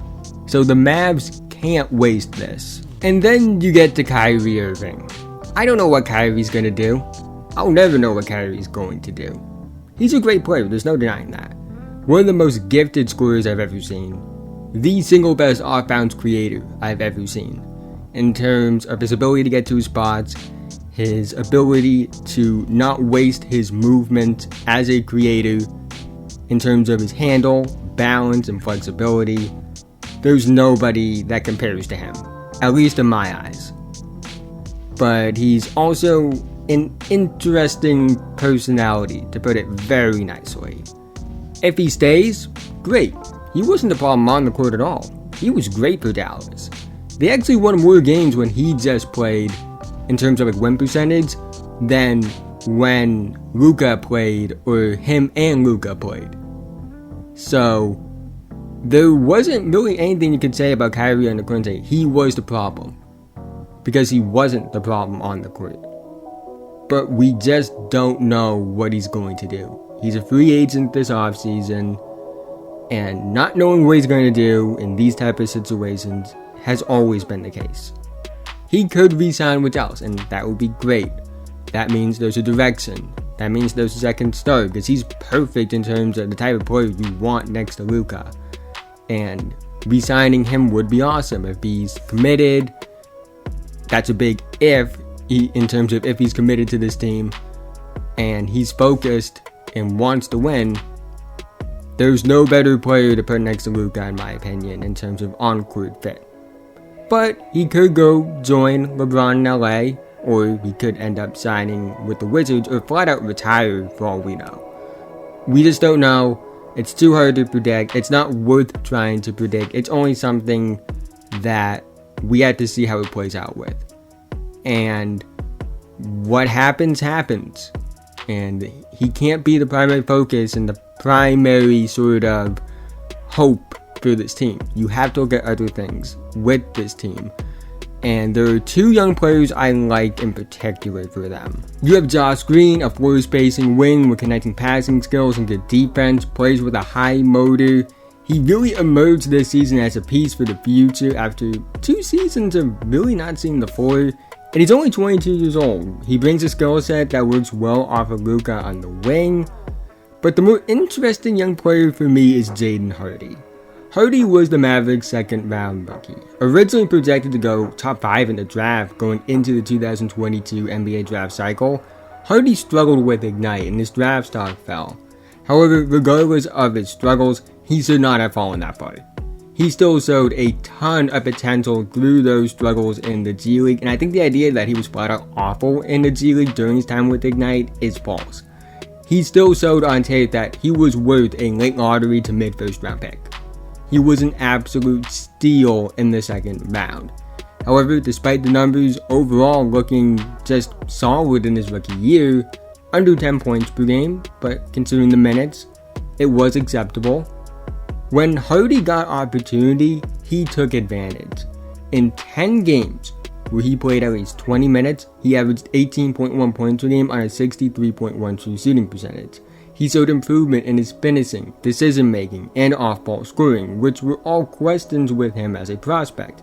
He showcased the tough shot-making ability that made him a top 5 recruit in his high school class. He showed signs as a creator, foul draw, and even showed some passing potential as well. I do think I saw enough from his rookie season to believe he has potential to be a great player for them. Only time will tell, but the signs of a future 20 plus point per game scorer with solid rebound per game and assist per game numbers is there. So with more opportunity, I do think we could see a second year jump from Jaden Hardy, and with continued progression, maybe show signs of future stardom. And hopefully they don't make the same mistake they made with Jalen Brunson, the last second round pick that showed a lot of promise for them. At pick 10, I think the obvious pick, if he's on the board, would be Taylor Hendricks from UCF. Hendricks was a late riser of draft boards. He wasn't highly ranked coming out of high school. Now, he wasn't some unranked guy, but he was ranked 59th according to ESPN in the 2022 recruiting class. So it wasn't like this was a known commodity entering the year. But he had a great year at UCF. Averaged around 15.7 rebounds, nearly 2 blocks per game, shot really well from 3. And at 6'9" with a 7-foot wingspan, he would be perfect for his team. He can play the 3, he can play the 4. He would be what you want Christian Wood to be on offense. He can do a lot of the same things like roll to the basket, play off the ball. I think he has more upside on the ball, and he's a better shooter. He shot nearly 40% from 3 on nearly 5 attempts per game this season at UCF, which is really good for a freshman power forward. He's good at drawing contact, got to the line at a decent rate, and the fact that he was able to handle big minutes is really something that is telling. He has good foul discipline, he can play multiple defensive coverages, he can hold his own against multiple defensive positions, and he's just the modern day forward that you want. And again, right away, I think him entering the league, he will be able to give you what Christian Wood gave you on offense while being a significantly better defensive player. And the Mavericks need defense because they were an awful defensive team. Offense isn't the problem. Whether Kyrie stays or Kyrie leaves, offense will not be the team's problem. They have one of the best offensive engines in the NBA. They need defense, and because of that, I think that Hendricks is the most ideal pick for them. I know for Mavericks fans, it may feel like you're stuck because Luka was so great so quickly. The team really never had a chance to draft a potential co-star for him. But I don't think blowing it up and trying again works either. I know the Kristaps thing didn't work. We don't know what's going to happen with the Kyrie Irving thing, even though I think it was a good swing at the deadline. And you could trade Luka for a lot. You could get anything you wanted. All the draft assets and young players you could dream of, you could probably get in return for Luka. But here's the thing, teams are willing to give up everything for Luka because they know no matter how many assets they have, they will likely never get a chance at someone like Luka. So I wouldn't even consider trading him. The best course of action is to either trade the pick if a star becomes available, but if not, take a player like Taylor Hendricks in the draft, put Jaden Hardy in position to take the leap his talent suggests he can, and build from there. I don't know what the Mavs will do, but here's what I do know. They can't waste this opportunity, because this opportunity doesn't come around often. Players like Luka don't grow on trees. Players that are this good and have this much talent are rare, and they're called generational for a reason. And they have a generational talent, and they need to capitalize on it.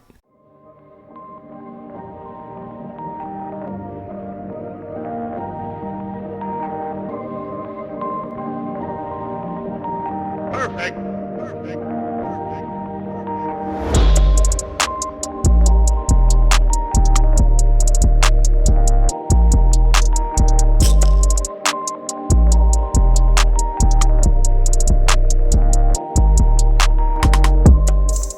I think the OKC Thunder easily have the brightest future among all the teams in the lottery, which may be a surprise because they have the 12th pick in this draft, and are slated to get one of the true blue chip prospects.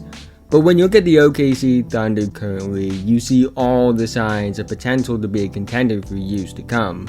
Established cornerstones, high upside young talent, as well as the assets to make any move they really want to. This was a team many thought would be towards the bottom of the league this year, but they shocked many by making the play-in and almost making the playoffs. With the pieces they have, the moves they can make, and options at pick 12 in the 2023 NBA draft, the rest of the NBA should be terrified of this Thunder team.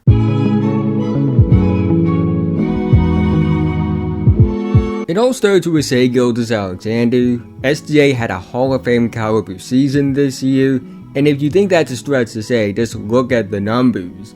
He's one of just 6 players in NBA history to average at least 31 points per game on 62 true shooting percentage in a single season.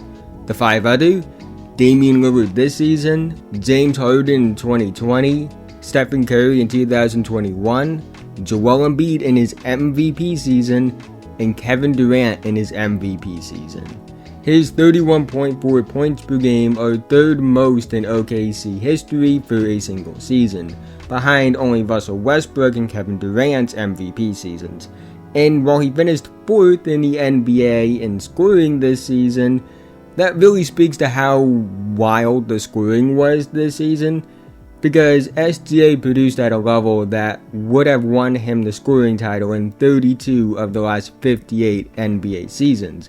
He was productive, he was efficient, he was a super positive impact on the court, he was first team All-NBA for a reason. The Thunder weren't expected to be good, and they almost made the playoffs. These weren't empty numbers, these were numbers that contributed to wins. He's only going to be 25 years old next season, And I think he's proven he's a future superstar, and the player the Thunder should be building around. Josh Giddey was also incredible this season. His production and efficiency took a leap from year 1 to year 2. He's an incredible playmaker. He's the best connecting passer in basketball in my opinion, and he also has shown he can handle primary reps as well. The vision, the creativity, all of it is off the charts. He showed improvement with his scoring as well that I was very encouraged by. His aggression was better and more consistent, especially compared to what we saw prior to the NBA and during his rookie season. I still don't know if he'll ever be a great scorer, but I do think he's well on his way to being a really good scorer, one that's good enough to expand his passing ability, which is most important given the role I think he's going to be playing on this OKC team. A 6'8" elite playmaker next to an elite scorer that's also a really good playmaker is a really good foundation to have, and the fact that OKC has that, and that's just two of the things that I'm talking about right now, and there's a lot more to talk about. It speaks to how special this team has a chance to be. They also have Jalen Williams, aka J-Dub. He was the second best rookie in basketball this season, and a lot closer to number 1 in terms of best rookies in the league than you would think. I thought he had a real case for Rookie of the Year. 14.1 points per game on 52.1 field goal percentage on a team that wins 40 games is really impressive for a rookie. He's a versatile player. He can play the 2 and the 3, handle reps at the 1 and the 4 as well. He's a high field player. He's a good passer, can play on and off the ball, has potential to be great defensively. He really doesn't have any flaws on tape that are noticeable. He's not perfect. He could improve as a 3-point shooter. He could get a little better defensively in terms of consistency. But there's nothing I see on tape and feel like it's a flaw. Honestly, he reminds me a bit of what I thought Justice Winslow was going to be when he entered the league in 2015 as a top 10 pick that many viewed as a steal at pick 10 because he was projected to go like top 3 to top 5 in that class.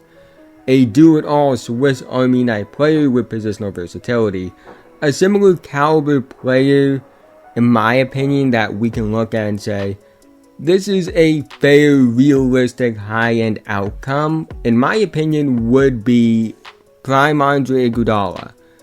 For those who don't know, Prime Andre Iguodala was a 15 to 18 point per game, 5+ rebound per game, 5+ assists per game player with elite defense. And I think that's what J-Dub can be in the NBA, and it's looking like that pick was an absolute steal at pick 12. Then you have Chet Holmgren, the number 2 overall pick from 2022 from Gonzaga. He missed this entire rookie season due to an off-season injury at a Pro-Am event, but I am excited for his rookie season in 2024. He's a tall, mobile, skilled, high-motor, elite shot blocking big. He can hit jumpers, handle the rock a little bit. It's not like he's Kevin Durant or Paul George or Brandon Ingram. I do think he's a bit further along than Mobley was offensively when Mobley was entering the league coming out of USC as that 3rd overall pick. I would say that Mobley is a more fluid player. He does things in terms of physicality that are a bit ahead of what Chet will be as a rookie, even with Chet adding some strength. Mobley was just a slightly bigger prospect entering in. Chet was 195 entering the league. He's likely around 205 now. Mobley was like 215 entering the league. So there is a bit of a difference physicality wise. But I do think that Chet is more aggressive as an offensive player. He's also a better shooter than Mobley was entering the league in terms of free throws, in terms of 3-point shooting. So I think that Chet being more aggressive and a better perimeter scorer off the bat will mean he projects to have a better offensive rookie season than Mobley, but not quite the defensive season. Mobley had maybe the greatest defensive rookie season of the modern era. That's how special he was on defense. He was borderline all defensive player of the year level good, and we saw the progression he made. He finished top 2 or top 3 in defensive player of the year in his second NBA season. So I don't think it's a knock to say that Chet won't be that entering the league, but I do think Chet has a chance to be a really good defensive player as a rookie and bring an impact on both ends of the floor. He's going to get bullied by Jokic and Embiid. What player doesn't? That's not a concern to me. It's not his job to play 1v1 against those guys. That's not how NBA basketball works. He's going to be a help side rim protector. He's going to protect the paint as a roamer. He's going to hold his own on switches. I don't think he's going to be like Bam Adebayo, who in my opinion, Bam is actually like the only true 1-5 defender in the league that can truly switch 1-5. I don't think he's going to be quite that. But I do think that he will hold his own on switches. He has good defensive range due to his mobility and his wingspan. I think he's going to be in the running for Rookie of the Year 2024. After the draft and probably after Summer League, actually, I'm going to do my Rookie of the Year preseason power ranking. So he's probably going to be there. I understand some concerns about his physicality. But honestly, I think it's a bit overblown. I also think it's a bit undersold. I think some people act like it doesn't matter at all. It does matter to a certain extent because this is the NBA. There are bigger and more physical, and there are going to be some players that can just outmatch him. At the same time, you look at him in high school. He was really good. He dominated whenever he faced other 5-stars. He was really good in college. He held his own against Jalen Duren. Jalen Duren is one of the most physically ready one-and-done prospects I've ever evaluated, and Chet more than held his own. Both of them kind of struggled on offense, but Duren wasn't doing much offensively, and I love Jalen Duren. You guys probably know that by now based off the way I talk about him on this channel, but he really had nothing for Chet. He's so dominant in Summer League. He set a single game record in Summer League history, I believe, with 6 blocks. And yes, he does have his moments where he gets outmatched. They are on tape. There are only 2 players I've ever watched on tape that truly dominated Chet Holmgren. There are guys who have outmatched him physically, but like in terms of truly dominating, there are only 2 players. Kenny Lofton Jr. and Victor Wembanyama. Kenny Lofton Jr. plays a style of basketball that doesn't work in the NBA. If it did work, he would be playing all the time. That's not a big concern. It's not like they're going to bring out Kenny Lofton and just stall the offense and stall what's working just so we can try to score on Chet. Victor Wembanyama, the other one that I saw like just dominate him, is maybe the best prospect of all time. And is a demigod of basketball. So if that's it, like the only 2 players that we have seen, or at least I have seen, that have dominated Chet on tape are a player that doesn't play a style of basketball that's functional in the NBA, so we won't get many, if any, minutes, and the best prospect of all time, or potentially the best prospect of all time. That really speaks to how good Chet is.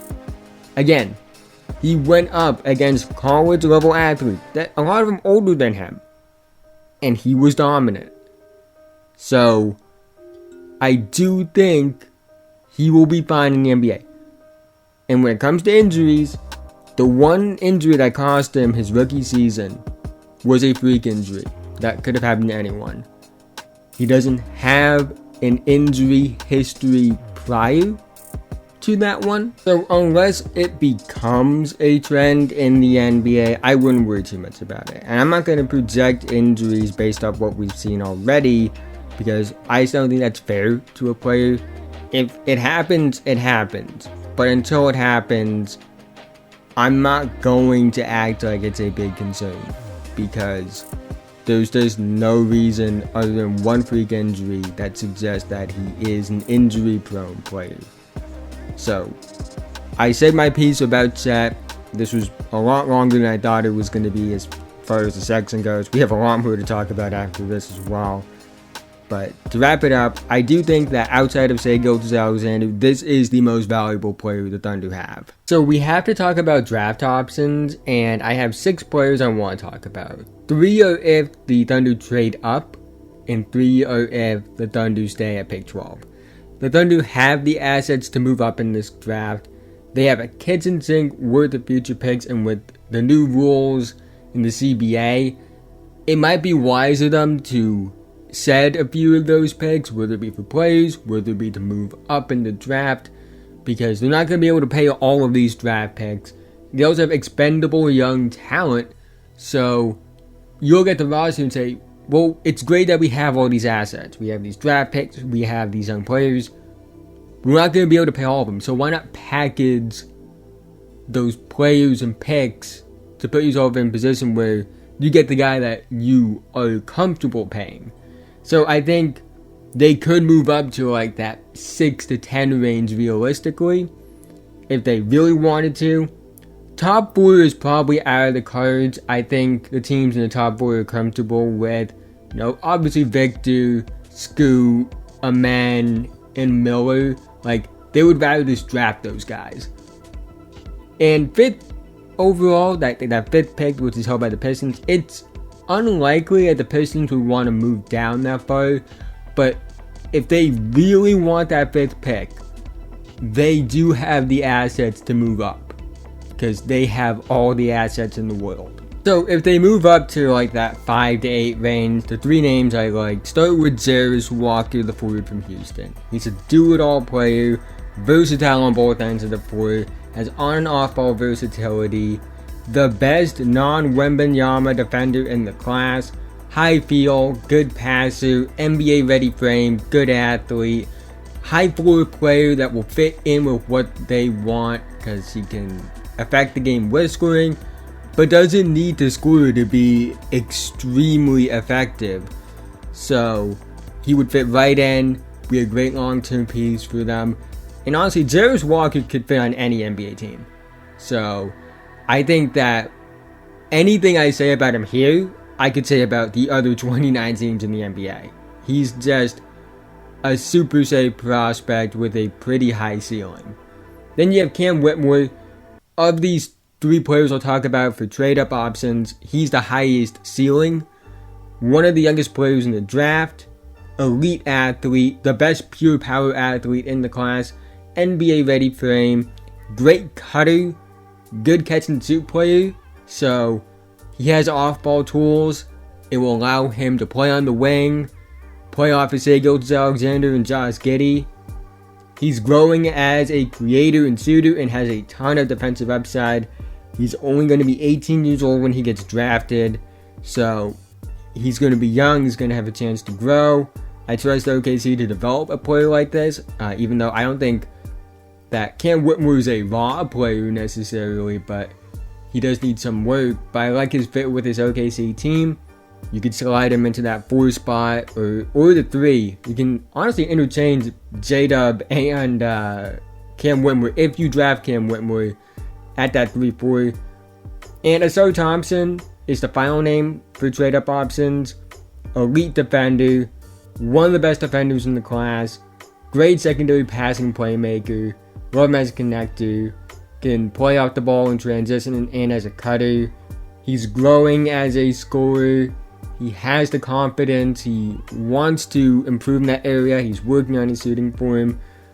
He's the one I think would be the most clunky fit off the bat because of the lack of shooting, which is true for the other 2 as well. But I'm a bit more confident in Jarvis as a shooter, and definitely more confident in Cam Whitmore as a shooter. But all 3 of these options would be really good picks for them, and if they do trade up, these would be great gets and really something that would push this OKC team into like real playoff contention. And if they stay at pick 12, the 3 names I like for them start with Chad Howard, a 6'8" wing, great shooter, one of the best shooters in the class, really good handle, can create off the bounce, good passer, plays well on and off the ball, needs to work on his defense, but what he brings on offense is really valuable and would fit perfectly with his OKC team. Tariq Whitehead, super young, like Cam Whitmore, one of the youngest players in the draft. NBA ready frame at 6'8", 220 pounds. Good 3-point shooter, so an improvement in that area. Has on-ball scoring upside. It might be a case where he just didn't get to show it as much at Duke. He was dealing with injuries. He has an injury going into the draft cycle, so you probably won't see him in Summer League. He just got foot surgery, but the flashes with him are incredible. If he can get back to what he was athletically in high school, that's a top 5 value at pick 12 in this draft. And Bryce Sensabaugh, one of the best pure scorers in the draft. OKC has a lot of playmakers already, so getting a scorer like this could be valuable. NBA ready frame, like built like a tank, built like Grant Williams or Draymond Green, like as like a teenager. Great 3-point shooter, really good shot creator, and has some passing flashes as well. All 3 of these options are on the table. All 3 of these guys are likely going to be on the board at that pick, and they can't go wrong with any of them. OKC was known for the biggest what if in NBA history for years. They drafted 3 straight MVPs in 3 straight years.